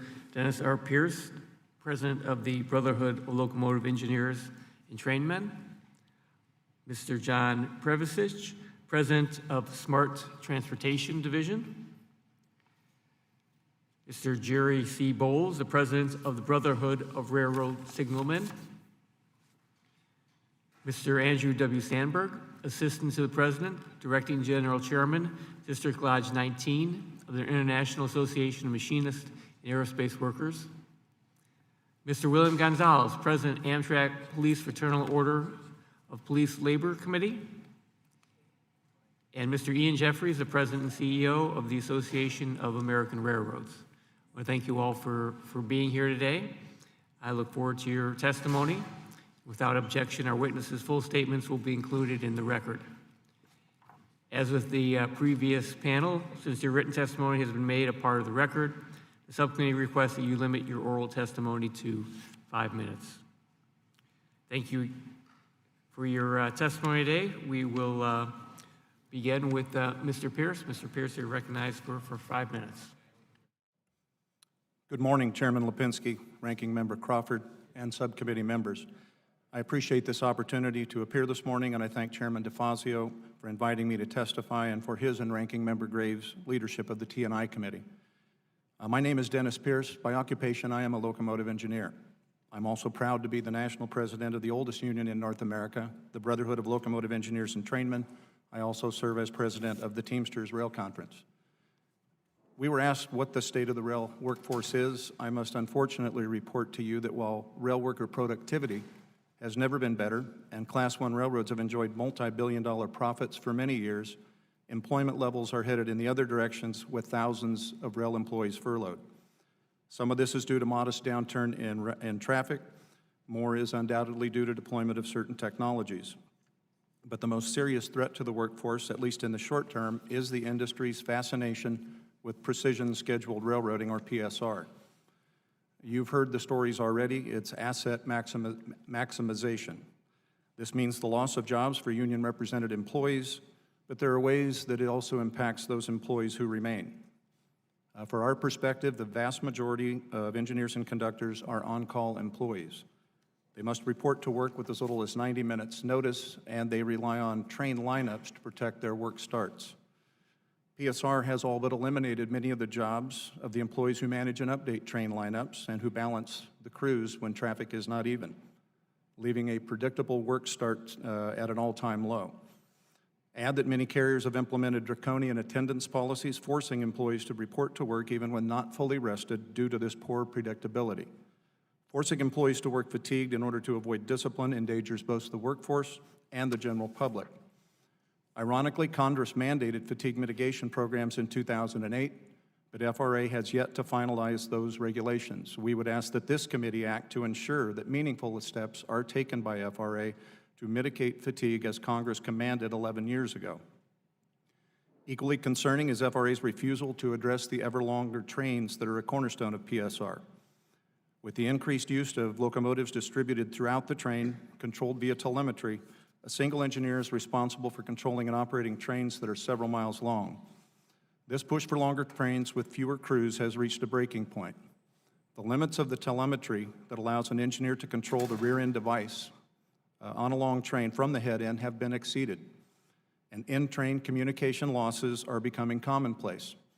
A blockage in a train's brake system and a communication loss to the rear end can have catastrophic results, yet FRA does nothing to address the situation. Also at the forefront of the public debate is train crew size. There are some that argue that technology should replace crew members. I'm here to tell you that no technology is designed to prevent all accidents, particularly low-speed collisions or most highway rail crossing accidents. And there is no technology even on the horizon that can replace the safety benefits of having 2 crew members on a train during operations or in the event of a derailment or accident. The previous administration initiated rulemaking to require 2 crew members on certain freight chains, but the current administration just discontinued that. And in a departure from the mentality that states should be able to regulate their own business, they have attempted to preempt state laws that might govern the same issue. We urge you to pass H.R. 1748, the Safe Freight Act of 2019, which has been sponsored by Congressman Young and has over 6 dozen bipartisan co-sponsors. Finally, I want to talk about a front burner issue involving BLET members in Laredo, Texas, that threatens to extend well beyond that area. Beginning in 1920, American crews picked up and delivered all international freight traffic at the U.S.-Mexican border on the International Bridge. Last July, our crews were replaced by Mexican crews employed by a Mexican subsidiary of an American railroad to man the operation between the bridge and the Laredo yard. This is a very complex dispute, which has been and is being contested in a number of forums. But for your purposes, it is important to understand that Mexican law preserved in NAFTA requires that for rail operations in Mexico, all railway crew members must be Mexican nationals. When our crews were replaced, we asked the White House to intercede. We've yet to receive a response. We also requested that U.S. Trade Representative Lighthizer insist on a reciprocal provision in the pending USMCA. He did not do that. This Congress can do what the administration has not. We seek legislation that mirrors the protection Mexican workers enjoy in their country, a law that says trains originating in Mexico may only be operated in the United States by crews comprised entirely of citizens or nationals of the United States. I find it shameful that the Mexican government has done more to protect the jobs of its workers than the government of my nation, and I ask for action. Despite the difficulties I have talked about, America's rail workforce provides the best rail transportation in the world. The data in my written testimony is in my written testimony, as are greater details of what I've highlighted. Thank you for your time and attention. Thank you, Mr. Pierce. I recognize Mr. Prevasic. Thank you, Chairman Lipinski. Microphone. I found it. Thank you, Chairman Lipinski, and also Ranking Member Crawford for allowing us to be here today and inviting us to such an important hearing. At this time, with recent developments, this hearing takes on more importance due to recent actions by FRA. I prepared a 5-minute long speech today with a number of issues to address some of the items that I think are important to the people that I represent and also to the American public.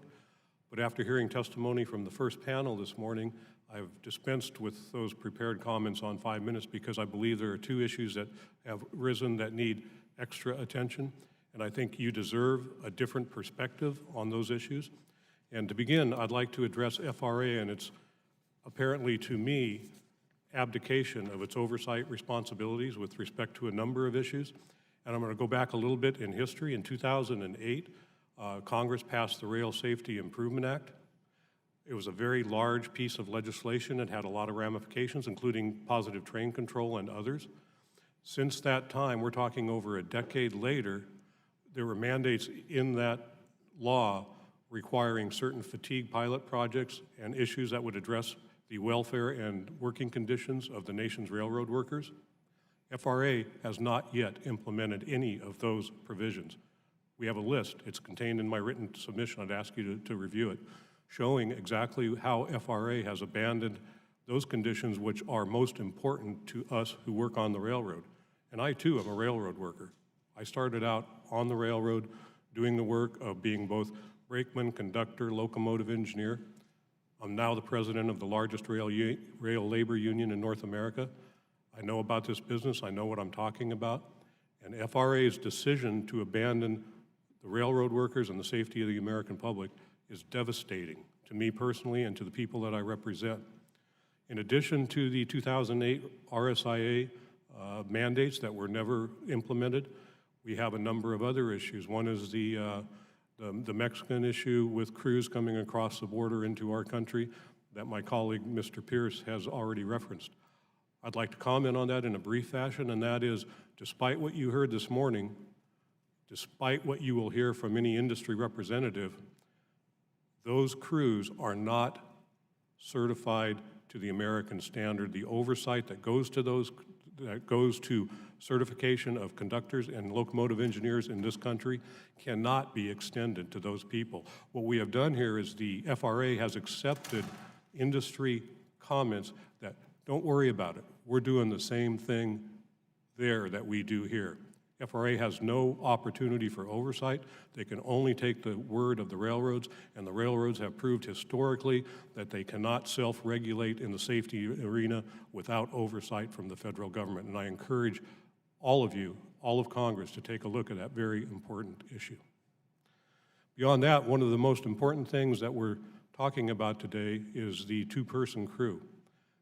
May 23rd, this FRA went back on all of the information, all of the studies, and all of the work of the prior administration and rescinded its notice of proposed rulemaking.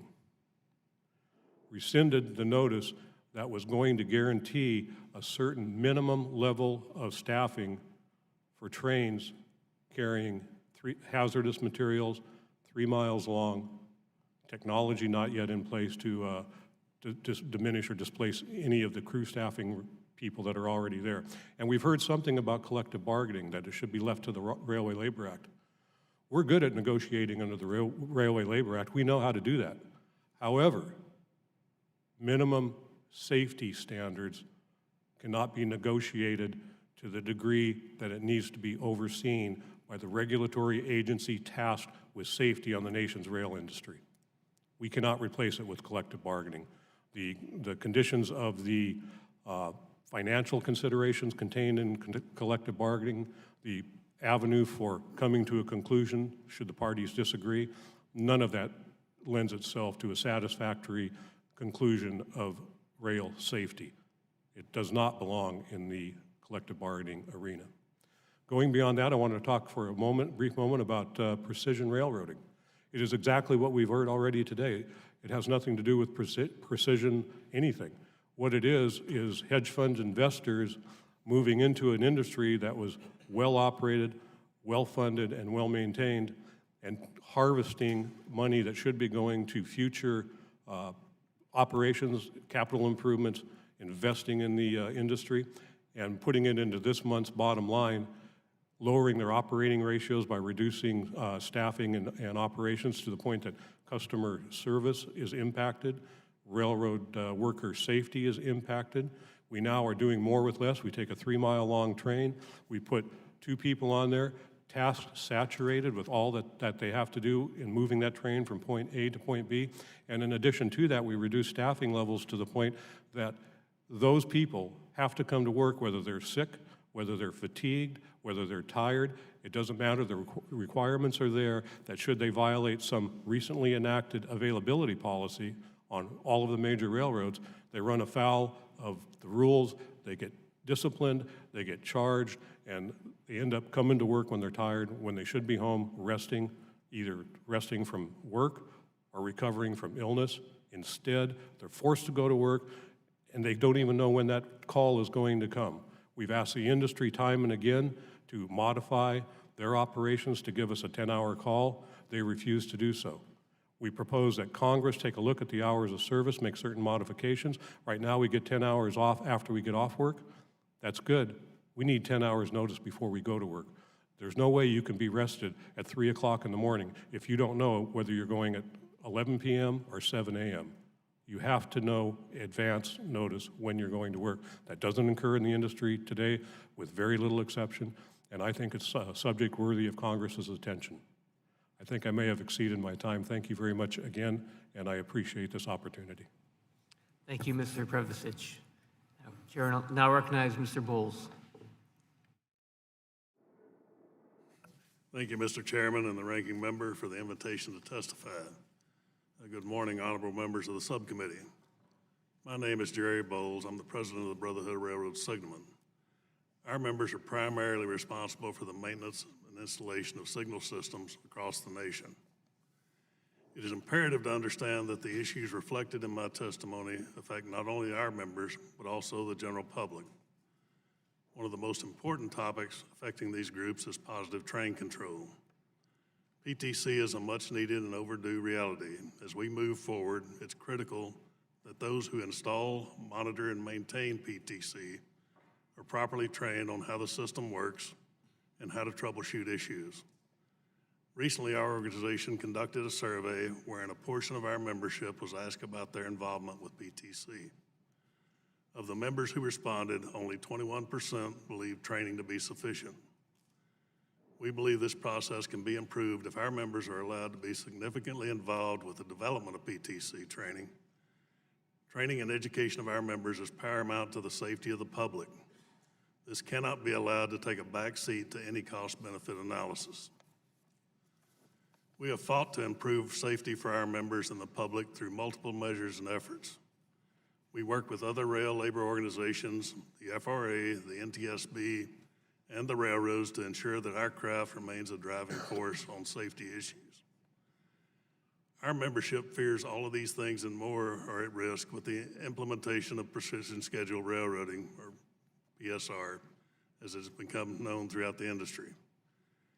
We have heard from our members that maintenance positions are being abolished and reestablished with larger territories. These new territories lead to increased testing requirements on each individual, which gives them less time for regular preventive maintenance and heightens the potential for equipment failures and signaling issues. These incidents often occur after hours, increasing their already extensive duties, and while they must still conform to the current federal hours of safety laws. Even more troubling, my office has heard numerous reports that many of these incidents are being deferred by the railroads until normal working hours in an effort to avoid overtime costs. While this may save money, we believe it compounds safety issues. Not only do these employees have to cover their regular required duties, they must now diagnose and repair the incidents that were deferred from the night or the weekend before, all in an effort to cut costs. It's easy to see how this formula could eventually result in a catastrophe. This is a practice we cannot condone. For us, many battles were fought to achieve routine periodic testing, not only on signal systems, but also on highway rail grade crossings. Now these required tests are under attack again as talks of deregulation escalate throughout the industry. Many people have given their lives prior to the implementation of these regulations. We do not want to return to a time that puts the public and our members in more danger. We don't have to look very far to see where self-regulation exists. Look only at the airline industry. The outcome is evident. If left to self-regulate, the PSR operating model will do what is cheapest, and not what is safest or in the best interest of the public or our members. It will lead to risk calculation that decides which solutions are financially justified. It will lead to elimination of manpower and the understaffing of projects, so long as it keeps costs down and dividends up. These actions could easily end in tragedy. It's our position that this was the case in Casey, South Carolina, when technological or supervisory safeguards were not put in place during a signal cutover. Further, we believe when PSR dictates policy, overtime and personnel costs take precedence over sound safety decisions and practices which often lead to dangerous shortcuts. As we move forward, we cannot allow terms like precision scheduled railroading to distract us from the numerous safety issues confronting the industry. Stock prices and dividends should never undermine the safety of our nation's railroads. We cannot allow infrastructure to crumble while profits soar and workforce reductions continue to overburden those who are responsible for the safety of the public. This is the state of the rail workforce from our perspective.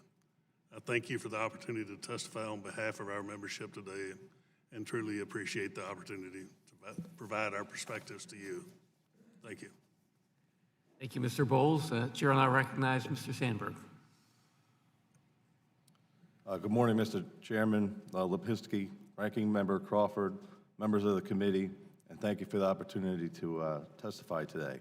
My name is Andrew Sandberg. I have 14 years' experience in the railroad industry. I currently serve as the Assistant to the President of the Machinist District Lodge 19, the Railroad District. We represent 11,000 machinists at railroads across the country. Primarily, we maintain, repair, and overhaul locomotives and track maintenance equipment. I'm speaking to you today about a massive operational change currently upending the railroad industry, threatening jobs, health, and safety of our members. That change is called Precision Scheduled Railroading, or PSR for short. PSR is not safe or effective as it's currently being implemented, and we believe that Congress and the FRA should exercise their oversight to investigate this. To be clear, our union supports efforts to efficiently operate the nation's railroads. We want the carriers to be profitable, as the profits lead to good raises and benefits for our members. However, we are concerned that the current PSR schemes are detrimental to the long-term outlook of the rail industry, putting short-term gains ahead of long-term success, furloughing thousands while degrading safety. In practice, PSR includes running longer trains on the strictest of schedules, pressuring customers to alter their operations to meet the railroad schedule, forcing employees to meet strict deadlines at all costs, and reducing headcounts to meet Wall Street's expectations to the point that each operation cannot function without forcing our members to work overtime. A few weeks ago, we coordinated with the Transportation Communications Union to conduct a survey of our members and allow them to tell us how precision scheduled railroading is affecting them. The responses are eye-opening. Our members report being overworked, stressed, and scared. They talk of drastic cuts to their shops, and those remaining are being asked to perform double or triple the work compared to before. They speak of increased safety violations, of managers threatening job cuts if deadlines are not met, of being forced to ignore basic safety procedures. A carman from Union Pacific stated, and I quote, "The current culture at UP is one of production first and safety last. It isn't just the safety of employees at stake, it is also the safety of the communities our trains move through. UP has reduced the employment levels to a number that cannot sustain thorough safety inspections. Everyone is scared to do their job right. If you try to, you get told, they will shut down your location just like they did in Hinkle, Oregon. With the PSR atmosphere, it is just a matter of time before lives are lost." End quote. This carman was referring to a recent layoff of almost 200 workers at the Hinkle rail yard, which included approximately 75 machinists. Likewise, a machinist from CSX reports being rushed to perform train inspections. Quote, "Right now it's pretty much do what you're told, look the other way. Managers telling employees, you get hurt, you won't have a job here anymore." End quote. These are just a couple of 160 responses we received thus far. For additional responses, please review our full testimony. As part of the survey, we asked our members to rate overall safety on the scale of 1 to 10, before and after PSR implementation. Before PSR, rail safety received an average score of 6.9. After PSR implementation, rail safety received an average score of 2.6. Finally, I suspect that industry representatives will point to data that cites how safety trends are improving. Unfortunately, the data they reference are incomplete. The data sets are incomplete because it's clear to us, judging by the survey responses, that not all safety incidents are being reported. Indeed, our members and union officers report an atmosphere of hostility towards reporting any safety violations whatsoever. As one of my colleagues stated to me after attending a local lodge meeting last week, quote, "The way these guys talk is as if the FRA is non-existent," end quote. We must do better. Thank you for allowing me to testify today. I look forward to answering your questions. Thank you, Mr. Sandberg. Chair will now recognize Mr. Gonzalez. Good afternoon, Chairman Lipinski, Ranking Member Crawford, and members of the committee. Thank you for holding this important hearing and for inviting me here today to discuss the proposed 20% national reduction to the Amtrak Police Department. I'm truly honored for this opportunity to speak on the important subject of great concern for the American public and its transportation infrastructure, most specifically the millions of Americans that ride on Amtrak trains every year, as well as the thousands of dedicated Amtrak employees. I, as well as my fellow officers, believe this to be a matter that has the potential to substantially impact our nation's security and safety. My name is William Gonzalez. I'm the president of the Amtrak Labor Committee, and the Labor Committee is a duly recognized union for the 400-plus brave and distinguished members of the Amtrak Police Department. Amtrak police are responsible for protecting over 300 daily trains, covering 21,000 route miles in 46 states. The Amtrak system is critical to our nation's economy and mobility. Despite Amtrak's substantial network and recent ridership records, the current police force is currently comprised of only approximately 440 positions, which includes the commanders. When you deduct the management, the total working police force is comprised of approximately 424 actual patrolmen, which is down from the 492 patrol officers Amtrak employed as recently as 2015, about a 14% loss over only 4 years. The matter most concerning to us, which is the matter bringing us before you today, is Amtrak CEO Richard Anderson's proposal to further reduce the number of sworn police officers by another 20%, or more specifically, reduce the department by 85 sworn officers and 15 civilian employees. This news prompted multiple questions by the committee, which as of today go entirely unanswered by Amtrak. This reduction will result in police force staffing levels not seen since before 9/11. The reduction in associated hours totals approximately 208,000 per year of lost police protection. If cost-cutting were the legitimate concern of department management, why did it needlessly purchase brand new 9mm handguns this year when it had already purchased new 40 caliber handguns no more than 3 years ago? The department also wastefully purchased new body cameras for a police department that has only been required to use force on an average of 0.9% of arrests within the past 4 years, along with expensive non-lethal weapons such as tasers that have only been used less than a handful of times. Those monies would have been much better spent on repairing and updating our flawed and malfunctioning radio system, which would substantially facilitate inter-officer and departmental communications. Amtrak as a corporation has, simply put, been more concerned with appearances than practical law enforcement and the safety of its passengers. Some recent facts: on March 20th, 2019, Union Station in Chicago was without radio reception for 5 hours. This issue has been ongoing for years. 8 days later, in Sunnyside, New York, a shooting occurred that one officer assigned was able to respond quickly, but there were not enough vehicles at Penn Station for other officers from Amtrak to respond in a timely manner, which required assistance from the NYPD, who are not familiar with the yard. On April 16, 2019, 18 pounds of fentanyl were seized in New Mexico off an Amtrak train. And May 20 of 2019 in New York, Amtrak police and DEA seized 2 kilograms of heroin and 2 kilograms of fentanyl. In 2015, Amtrak Police Chief Polly Hansen commissioned an independent workforce study completed by a strategic policy partnership. The summary of the report stated, and I quote, "It is also important to note that APD is currently lacking across all regions in actual strength, according to the analysis of the most recent figures available to the project team.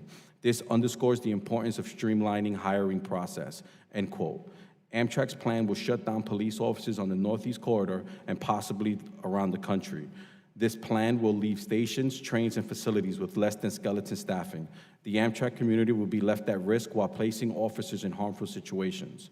CEO Richard Anderson's police reduction also concerns us for our members' sake as well. The number shown to us on May 1st, 2019 reduces most of Amtrak's police divisions. However, some will be reduced by almost 50% in order to reach Anderson's projected goals. Chief Trugman assured the Labor Committee there would be 0 layoffs and furloughs. Amtrak's plan to reduce police force through attrition and a buyout. We don't believe these numbers are attainable. Also concerning, if the attrition plan is unsuccessful, will there be enough transferable positions?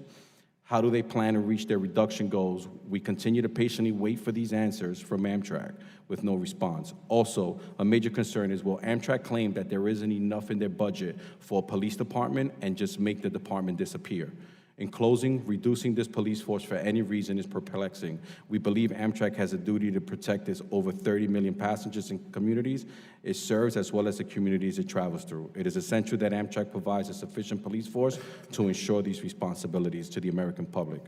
Again, on behalf of the Amtrak Labor Committee, I'd like to thank the committee staffers and members of this committee, and thank you for your service to our nation. Thank you, Mr. Gonzalez. And finally, Chair will recognize Mr. Jeffries. Chairman Lipinski, Ranking Member Crawford, members of the committee, thank you for the opportunity to be here today representing the best freight rail system in the world. Every day, freight railroads and their 165,000 dedicated employees safely and efficiently move our nation's economy. America's freight railroads operate almost exclusively on infrastructure that they own, build, and maintain. Railroading is an incredibly capital-intensive industry, but railroads are up to the task, as they spend an average of $480 million in private dollars on their network in recent years. In 2019, railroads will plow another $25 billion in private capital back into their network. The result is a freight rail industry that's in the best shape of its 150-year history. Railroads are proud of their highly skilled, well-trained employee base and are united with them in their unwavering dedication to operating the nation's rail system at the highest level of safety. The industry attracts employees who build lifelong careers from a diverse range of backgrounds, from high school graduates to those holding graduate degrees. We also place a strong focus on hiring those with military service, which has accounted for approximately 20% of new hires in recent years. 85% of Class I railroad employees and 60% of smaller railroads are represented by more than a dozen labor unions, many of which are represented here today, and are governed by the Railway Labor Act, or the RLA. The RLA, first passed in 1926, has been a remarkably successful framework in negotiating agreements. Over the past 45 years, there have only been 10 days of service disruptions arising from national rail bargaining. The last such day was in 1992.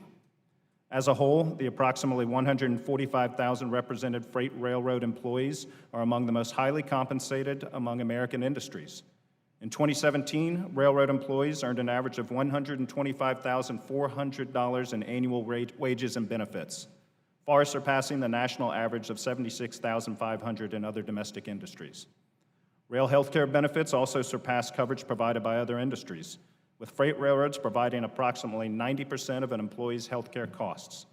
Like every industry, the overall number of rail employees tends to ebb and flow over time. For railroads, this is based on a variety of factors, but most largely dependent on current and anticipated rail traffic demand. Freight railroads and their employees have a safety culture that is second to none, and the industry is constantly looking for new ways to further their strong safety performance. The evidence of this dedication is clear. The train accident rate in 2018 was down 36% from the year 2000, and the employee injury rate in 2018 was the second lowest in history, down 48% from that of 2000. By all measures, recent years have been the safest in the industry's long history. Railroads today have lower employee injury rates than most other major industries, including trucking, airlines, agriculture, and construction. But railroads want to be safer and continue to research and implement new safety-enhancing technologies and solutions. Members of this committee are well acquainted with positive train control, and after meeting all of the 2018 mandates, Class I railroads currently have 89% of required PTC route miles in operation and will be fully implemented next year. Railroads are also deploying a host of new inspection and detection technologies across their networks that allow for significantly more advanced assessments of rail, track, and locomotive health. To drive safety to new levels, railroads must be allowed to innovate and be provided flexibility for demonstrating newer, more effective ways of meeting current regulatory requirements.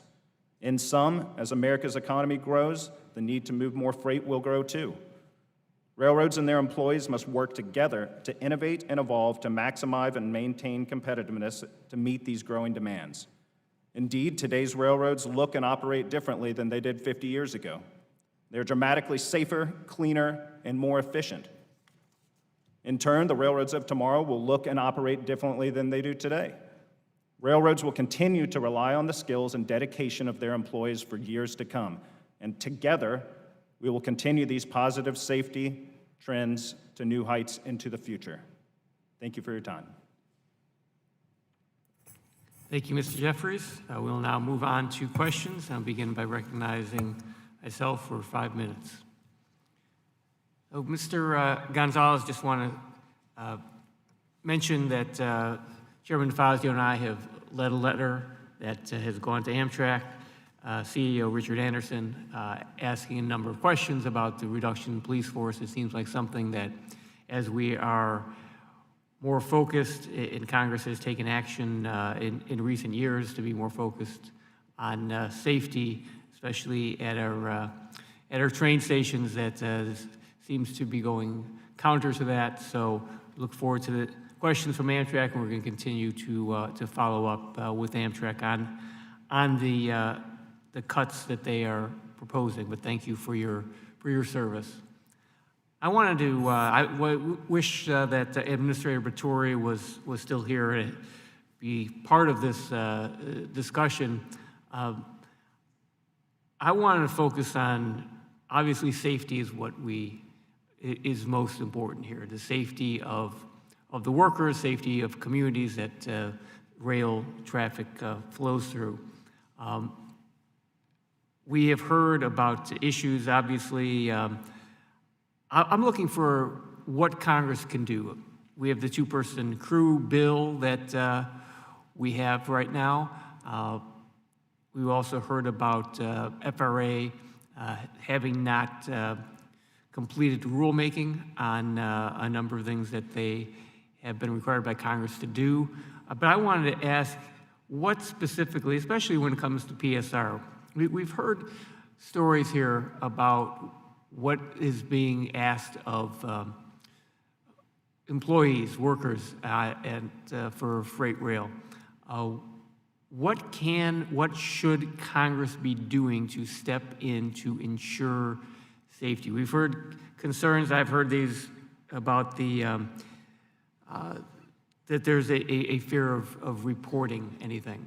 So I just want to go through, let me start with Mr. Pierce, and if you could be brief. I mean, what would you do? What would you like to see Congress do to try to do a better job to ensure safety, besides what we've already talked about in your statement? Anything? Thank you, Chairman. I think it's noteworthy that the administrator picked up the Code of Federal Regulations book and waved it at the committee. It appears that he has forgotten where those regulations came from. They came from the FRA, either of its own promulgation or under a mandate by Congress. So your question is relevant. Congress does play a role in this. We think the Safe Freight Act is a step in the right direction.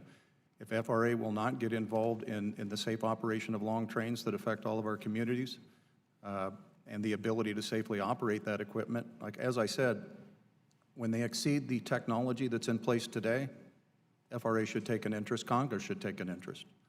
So I think there are steps that you can take that would direct FRA as the safety regulator in our industry to actually do what its mandate is and regulate. Mr. Prevasic? Yes, thank you. The Safe Freight Act is very important. It's been it's been in progress for quite some time now. It stagnates. Things have people have worked against it, things have worked against it. But now we had what I believe is a watershed moment with the May 23rd directive from FRA, which not only withdrew their notice of proposed rulemaking, it also did a couple of other things that have just as much significance. To begin, we've already heard some that it's an attempt to preempt state laws where the states have stepped in and believed that they should regulate at a higher level than no regulation at all. And by not regulating, FRA has declared that that means that no regulation is either needed or permitted at the state level. Congress needs to take a look at that. In addition, another very serious communication that was buried in that May 23rd notice was the decision to not oversee artificial intelligence or autonomous operations. Every mode of transportation in the country has oversight over the development and implementation of these systems because they're so safety critical. Anyone with reasonable sense can see that trains with hazardous materials moving down the track with reduced crews, with some software version of artificial intelligence similar to the Boeing 737 MAX, needs oversight. It needs oversight in the development, the implementation, and ongoing modifications inherent in moving to more automation. And more automation means more task saturation for the people on the train. It's one thing to drive a train the way that all of us have driven them for a number of years. Now the systems are becoming so complex, the interaction required for positive train control, for example, did not ease the burden on the operating crew, it increased the burden on the operating crew. Congress, I would like to see step in and address simply those issues. There are other issues, and you can read them in my written submission, but those issues, as a result of the May 23rd notice to withdraw the rulemaking, all need to be addressed. And it's needs to be addressed timely. Letting the Safe Freight Act sit while there was a rulemaking in place is one thing.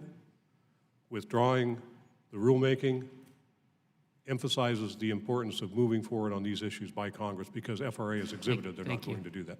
Thank you. Mr. Bowles, anything you want to add? I would like to say, I think from our organization, things a little different in relation to safety, but I would emphasize that the regulations in place for roadway worker and highway rail grade crossings is essential that we keep those in place. I don't know if you heard Mr. Batory talk about the safety enhancements at rail grade crossings and the bungalows that, well, that's true to a degree. It's, we're getting better equipment out there, but it should be used to enhance safety, not replace the workers that are doing the required tests and visual inspections of these crossings. It's detrimental to the traveling public, and you know, we believe that without these regulations, we're going back to a time that we don't want to be in. Thank you. Mr. Sandberg, anything you want to add? Yes, I'd just like to maybe just hit it again.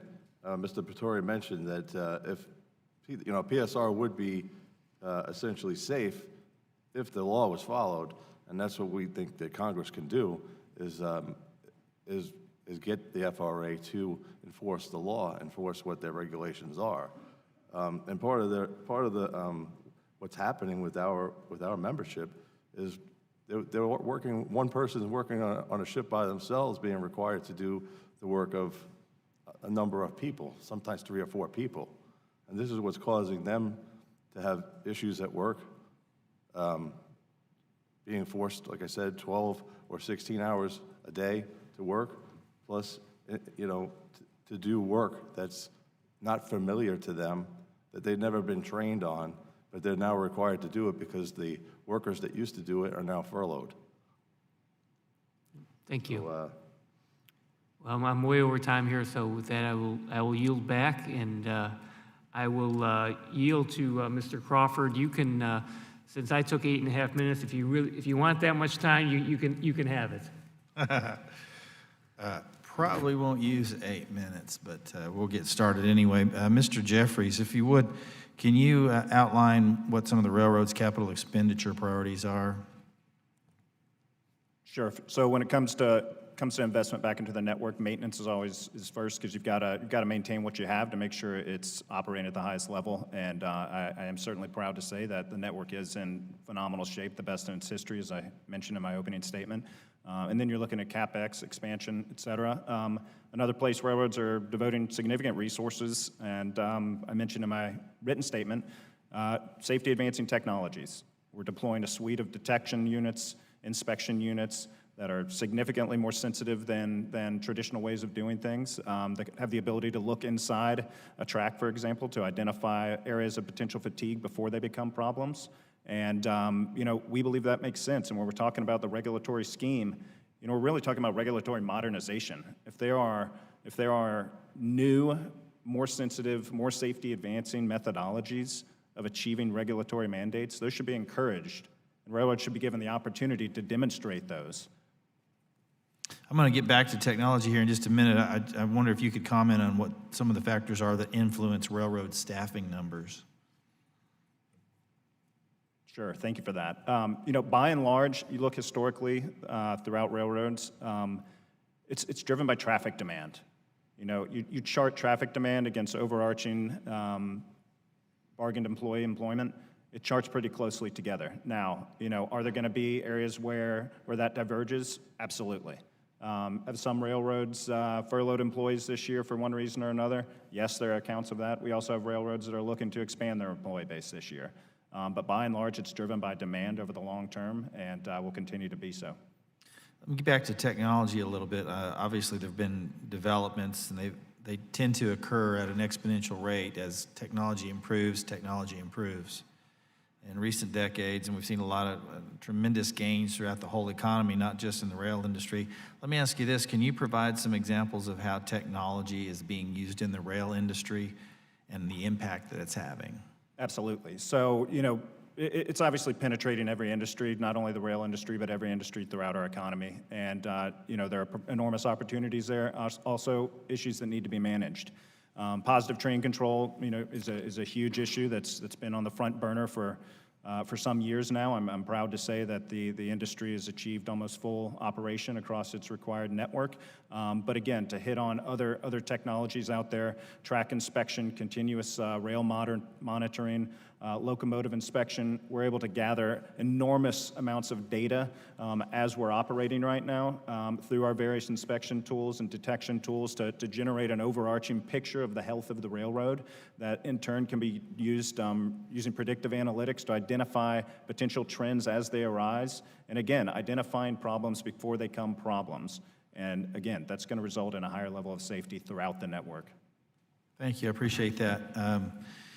We had a hearing here, it's a week or two ago, and a topic came up that I think might be of interest to you, Mr. Bowles, Mr. Sandberg, maybe other members on the panel as well.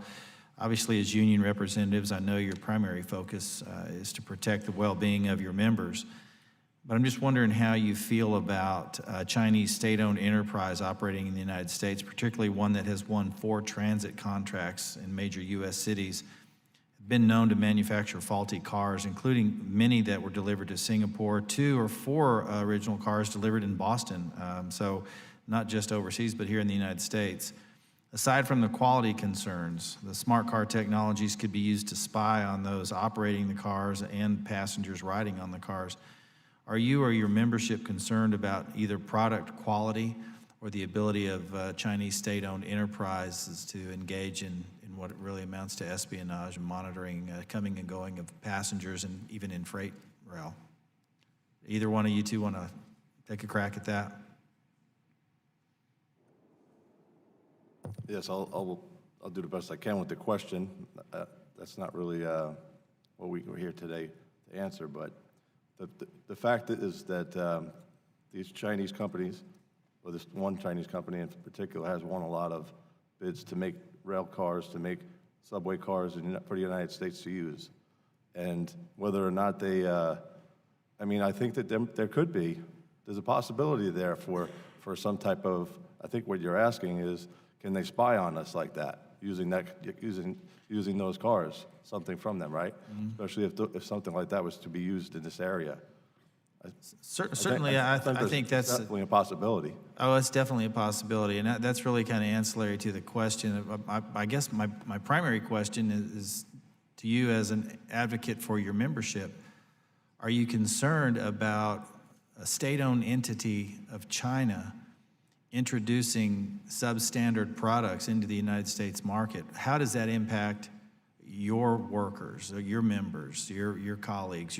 And I'm asking you that as a representative of the people that you work with, number one, but then as an American citizen, do you have some concerns about not only that, but their ability to act in an illicit manner to essentially spy on a U.S. industry, the comings and goings of passenger, and ultimately I think their goal is to capture a significant market of freight rail and then monitor our freight movement. Does that concern you as an American? Does it concern you as a representative of workers who are turning out a quality product? It does concern us, but it is more so on the manufacturing side. Sure. It would concern us. We do have people that manufacture cars, and it makes it very difficult for them to produce the rail cars at a profit. Right, and of course you guys working in the jobs that you do, we talk about safety. If there are substandard products out there, Mr. Bowles, any concerns about that? Well, yes, certainly as a labor union, we support, buy American, made in America. Certainly we want that any chance we get. But yeah, substandard work always concerns us. We believe that we put out a quality product. Other people, we don't necessarily manufacture things, but other people should be held to that standard too. I would agree with that. I appreciate that. Gentlemen, thank you for being here, and I yield back. Thank you. The chair will now recognize Mr. Malinowski for 5 minutes. Thank you, Mr. Chairman. I'm going to start with a question for you, Mr. Prevasic. In your testimony, you noted that positive train control for all of its benefits cannot cut a road crossing, spot a terrorist, back up a train, make an air test, nor can it secure a train. And I think you hit there on something very important, not just with respect to what we're discussing here in the railroad industry, but one of the fundamental issues that we're going to be facing as a country, as an economy in the years ahead, and it's a complicated one. To what extent do we allow machines to replace people? And I hope we can agree that just because something can be automated doesn't mean that it should be. Some cases we should go there, some cases maybe not. So I wanted to ask you if you wanted to elaborate a little bit more on that theme, on the importance of having human beings on board a train to do what technology either cannot do or should not do. Yes, thank you, and I do concur with your comments on maybe we should, as society, take a look at, is it desirable? Just because we can, does that mean we want to? And I'll use autonomous operations as an example. For years now, we've been working on autonomous cars. They're always going to be here next year. You're going to see them driving around on the roads. That was 3, 4, 5 years ago that we first started hearing about that. It is not yet implemented today. That autonomous automobile cannot tell the difference between the box on the side of the road or a baby on the side of the road. And with respect to train operations, there's a feel for operating a train that comes from years of experience that can't be duplicated. Even though there may be technology that comes to the forefront that will start a train at point A, take it down the track and stop at point B, that's good. But there are a lot of things that happen during that trip, the intervening time between point A and point B.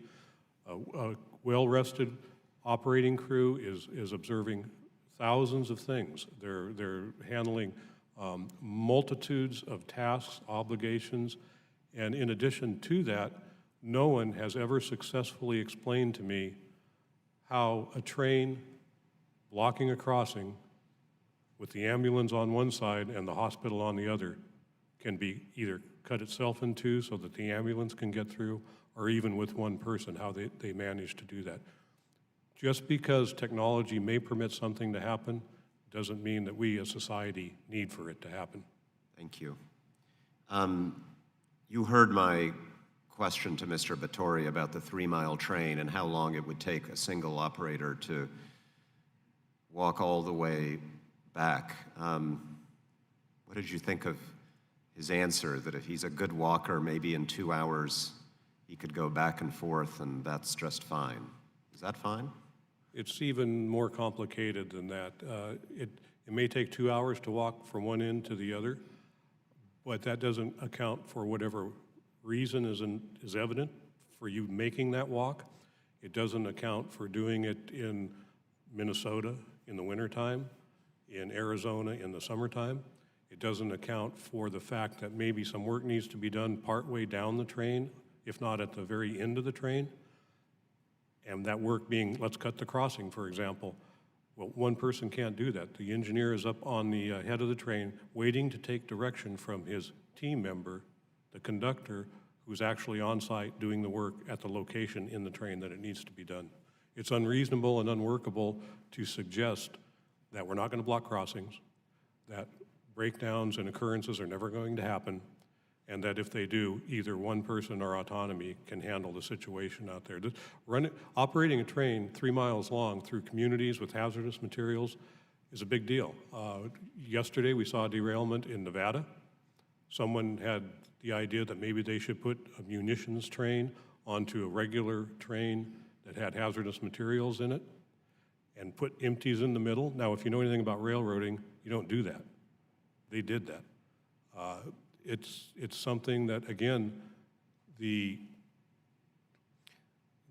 demands of operating a 2-mile long train, 3-mile long train is ridiculous, but 2-mile long train or less, those demands require 2 people on the crew, and I've been doing this for a long time. I can testify in front of any forum that it's essential that we do crews that can adequately operate the train in a safe manner, that the employees are not at risk, and that the public is not at risk. Thank you. Mr. Chairman, if I could have just a moment to ask one question on the, yeah, thank you. I wanted to ask you, Mr. Jeffries, on the LNG issues, because my understanding is that you support the allowing LNG to move on these 113 cars. I asked this question to Mr. Batory, and to say that he did a miserable job justifying it would be an understatement, so I'm going to give you a chance. In 2017, the AAR filed to Pipeline and Hazardous Materials Safety Administration, PHMSA, to have LNG be added to the list of authorized materials that it is allowed to transport. We haven't gotten any action from PHMSA since that date, but we certainly support that proposal and would be happy to come in and brief you on the basis for that. You heard Chairman DeFazio's comments and my question. You have no safety concerns about 100-car trains carrying this substance in cars that can contain 4 times as much as is currently allowed? Railroads are going to operate any trains they operate at the highest level of safety. And we stand by our proposal and our filing in 2017 at PHMSA. May I respond to your prior question? Of course. So I think, there's a lot of talk about 2- and 3-mile long trains. If you look at the data, the average train length in this country right now is 6,000 feet. It has hovered around that since 2010. Of course, there are longer trains out there. No one's denying that. I think all the railroads have been public about trains upwards of 15,000 feet in certain limited circumstances, and not to say trains, may not grow beyond 6,000 feet. But I think that there's a lot of data that's thrown around, or a lot of points that are thrown around there that aren't backed up by data, and I think it's important to make that point. But regardless of train length, the railroad is going to operate to the highest level of safety on infrastructure that can manage that. And regardless of train length. So, I mean, it's just sort of a blanket statement. It's easy to say, no matter what the length of the train, no matter what we do, we will always operate at the highest level of safety. And yet, you're suggesting there's no relationship between the objective fact of how long a train is or how many people are on the train manning it and assuring safety. You expect us to be satisfied by that blanket assertion. Railroads are going to operate to the highest level of safety, regardless of train length, and they're going to operate train lengths that are appropriate for their infrastructure. And we're trying to determine what is the appropriate length. I'm not the one who makes that decision. Well, but maybe we are, so we'll take it from there. Thank you. And to your point on number of folks in the cab, our point is that it doesn't make sense to mandate current operating practice in perpetuity. Having 2 individuals physically located inside the cab of a locomotive at all time. This FRA is on record stating there is no safety basis. The prior FRA, in its preamble to its rule, said they have no data to show that 2 is safer than 1. NTSB sat in this hearing room in 2016, said they had no data to show that 2 is safer than 1. So that's not our data. And we have trains operating all over this country right now. Most Amtrak trains, commuter trains, and short line trains often operate with 1 in the cab. Our point is it doesn't make sense to mandate current operating practice in perpetuity. Well, strikes me as common sense, but we will continue the conversation. Thank you. Chair, and I recognize Mr. Babin. Thank you, Mr. Chairman.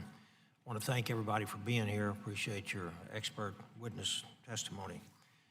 My first question is for Mr. Jeffries. I'm the co-chairman of the House Border Security Caucus, and I think addressing the national security, public health, and humanitarian crisis at our southern border is, if not one of the most pressing challenges that our homeland faces today by a mile. I also recognize that having complete operational control of our ports of entry, including our cross-border rail lines, is just as important as a physical barrier to secure our borders and, by extension, our very sovereignty. The challenges faced down at Laredo, Texas, rail border crossings seem unique since the rail border crossing is on a single-track bridge over the Rio Grande River, but I assume that it cannot be the only challenging border crossing rail in our country on the southern border. Ensuring that this port of entry and others works efficiently is critical to our economy. And as a Texan, I know that better than most.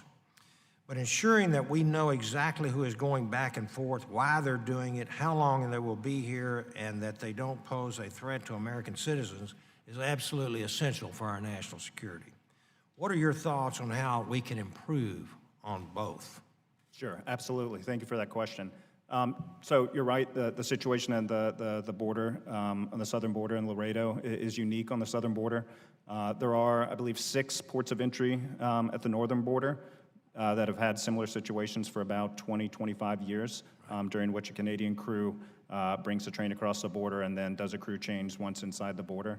What we're talking about on the southern border is 27 Mexican crew members who have been vetted by DHS. They are subject to FRA regulation. They are subject to drug testing. And prior to this agreement being put into place, crew changes were required to take place on the bridge over the Rio Grande. Under the new agreement, the Mexican crews take the train about 9 miles, after performing a brake test on the bridge, take the train about 9 miles in to the yard in Laredo, switch out there, and switch into a southbound train, which is allowed to proceed back into Mexico. It has opened up not only capacity on the network, it has freed up to 14 block crossings in the town.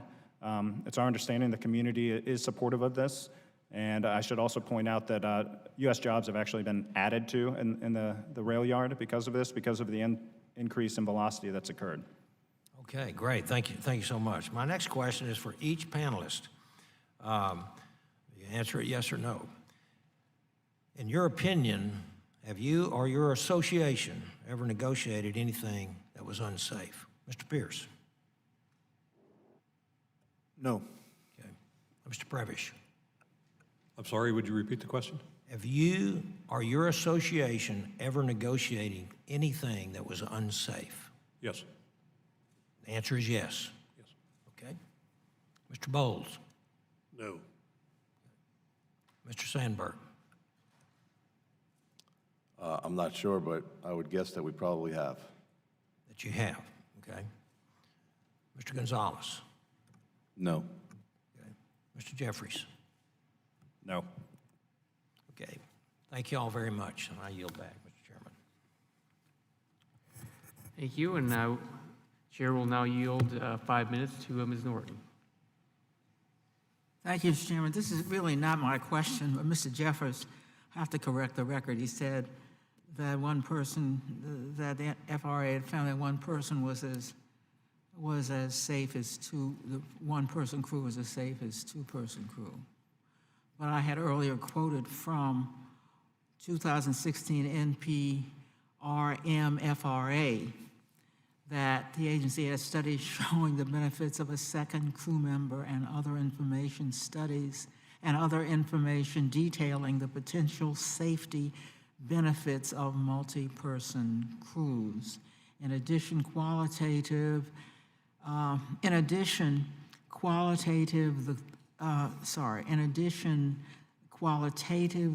the sole crew member with tasks, and that PTC does not substitute for all the tasks performed by properly trained conductors. I just want to put that in the record, because I think it contradicts what you said. That is really May I respond to that? You may, but quickly. I will That's just not say, really my question. I will just say the FRA did rely on qualitative studies, but also said that it had no data to support that two was safer than one in the preamble. Well, I don't want to argue with you, but I don't think that the FRA comes out with that kind of a definitive with having, quote, no data. In other words, no data, that's your opinion. I don't think the FRA would say it had no data. Here's my question. I'm going to have to ask Mr. Jeffries to respond for Amtrak, since we don't have Amtrak here, but he does represent the association. And it's really a question for you and for Mr. Gonzalez. I was really troubled when about Mr. Gonzalez's testimony, because he said that that Amtrak had needlessly purchased new 9mm handguns this year when it had already purchased 40 caliber handguns just 3 years ago.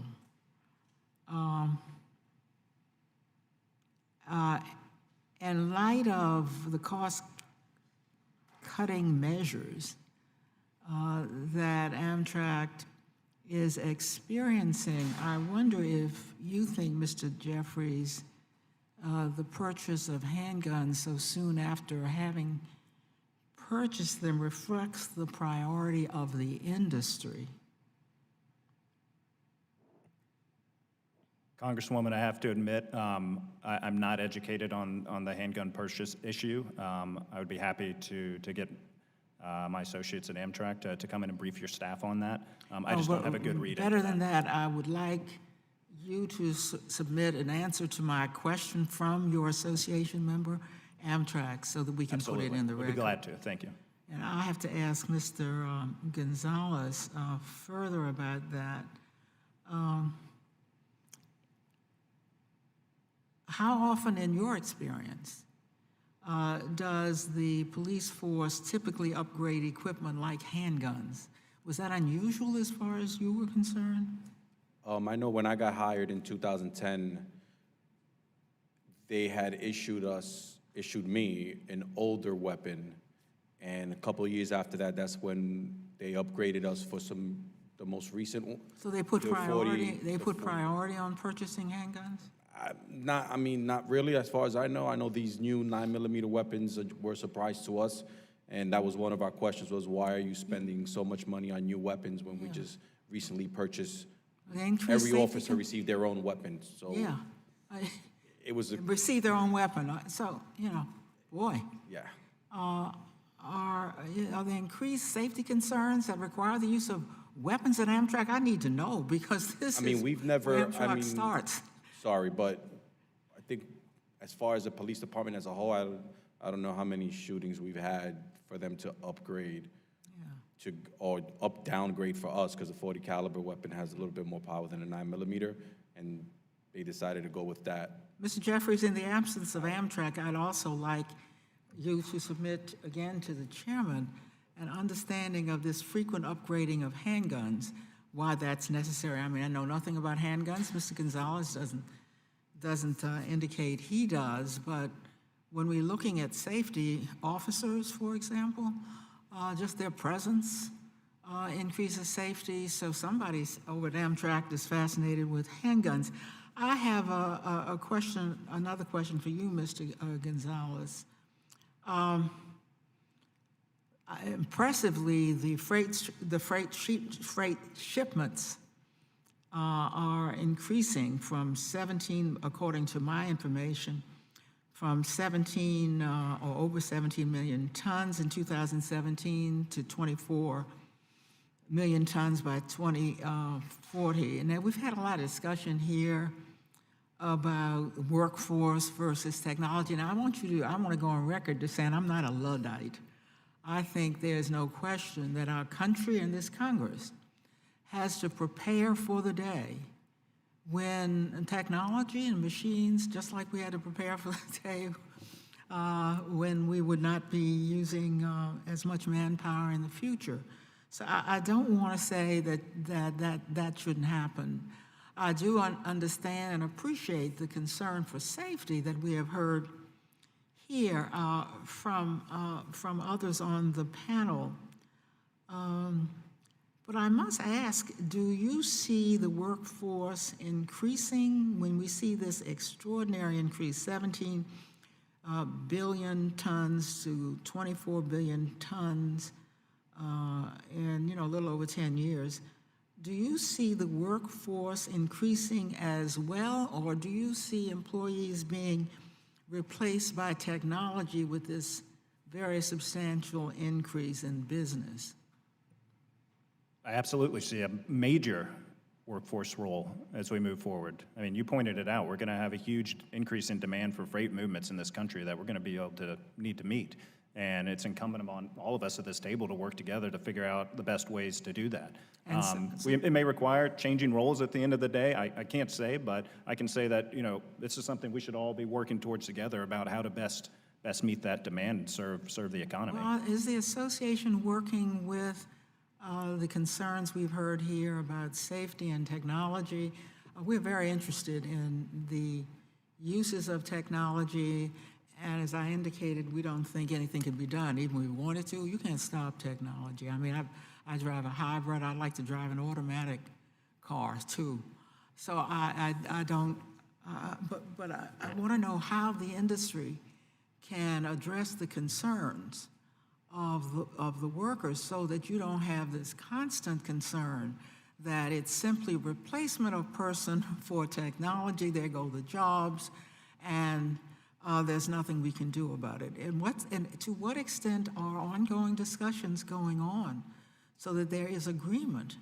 And I should pose that as well to others on the panel, so that there begins to be agreement instead of constant controversy as technology becomes real. So I think that is actually one really positive thing about this industry, is that we are a fully collectively bargained industry largely. Yes. And that we're all at the table together. It's going to require all of us to be at the table together. And in fact, we are required to all be at the table together to work through issues like what you pointed out as far as the shape and look of the workforce of the future. So Can I ask you, have you all been bargaining collectively about technology with some satisfaction, so that you believe that this will happen in conjunction with how the workers understand why it's happening, and without simply offloading of workers for technology? Yes, sir. We have a history of bargaining with respect to technological improvements and have gone along with industry movements for 40 years, 50 years now, as things get better, from going steam locomotive to diesel locomotive, things such as that. We're with you. We're not Luddites. We get it. The challenge is that along the way, we don't want safety to be compromised by lack of regulatory oversight. There's a minimum standard that needs to be maintained. The industry, in and of itself, cannot be relied upon to do that. There needs to be some regulatory oversight and responsibility to help us get to the right place. We can't do it on our own. Well, it's the best argument I've ever heard for collective bargaining, that if in fact workers sit down with industry and engage in collective bargaining, that I will feel that we are not the last chance for safety, that the last chance is, as always, relies with fruitful collective bargaining. I thank you very much, Mr. Chairman. The chair will now recognize Mr. Lynch for 5 minutes. Thank you, Mr. Chairman, for holding this hearing. I really appreciate it. Great topic. I want to thank all the panelists for your cooperation and for helping the committee with its work. President Pierce, I just want to start. I want to go back to the situation on the Mexican border. It's my understanding from your testimony, and I think it was elaborated on by Mr. Jeffries. So on the southern border, Mexican trainmen can come over the border, and then they change up. Is that right? About 10 miles over.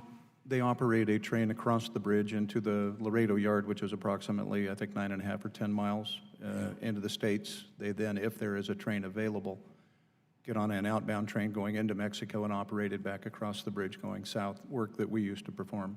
Yeah. So you used to perform that work? Until July of 2018, since 1920, yes. Yeah. So what about U.S. Train employees? Are we allowed to go into Mexico?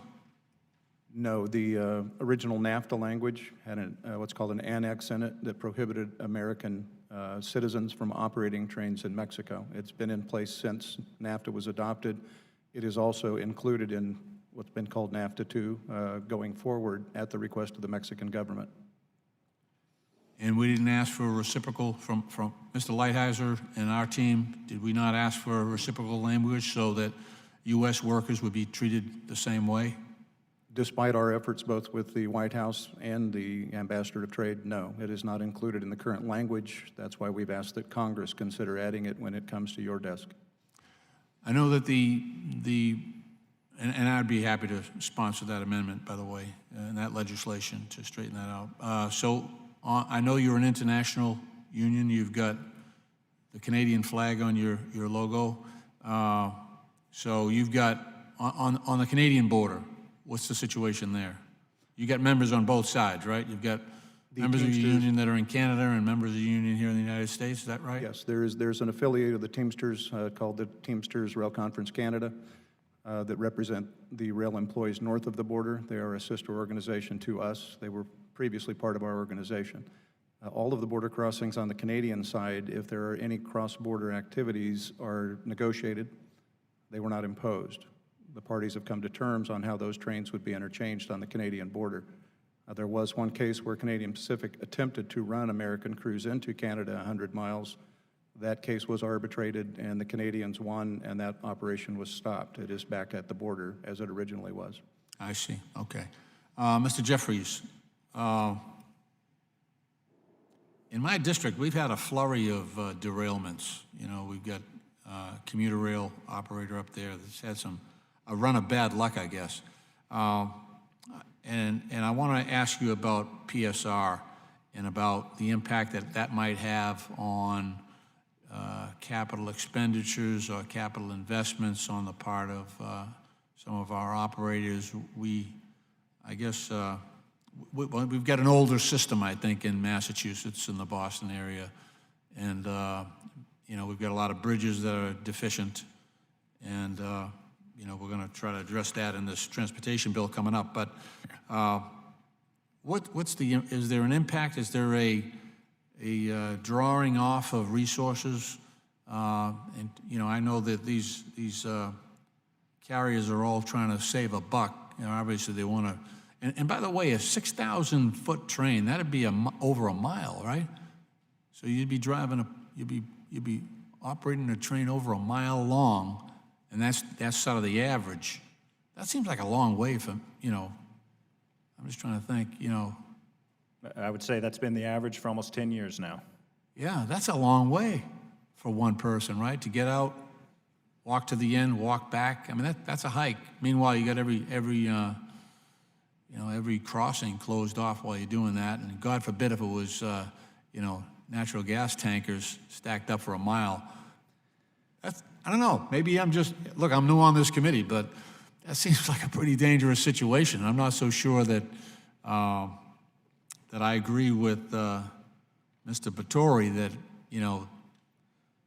that's just the way things should be. It just doesn't seem right. But let's go back to the other question on investment, capital investment on rail. What impact do you think PSR has had on that, on capital expenditures and capital investments?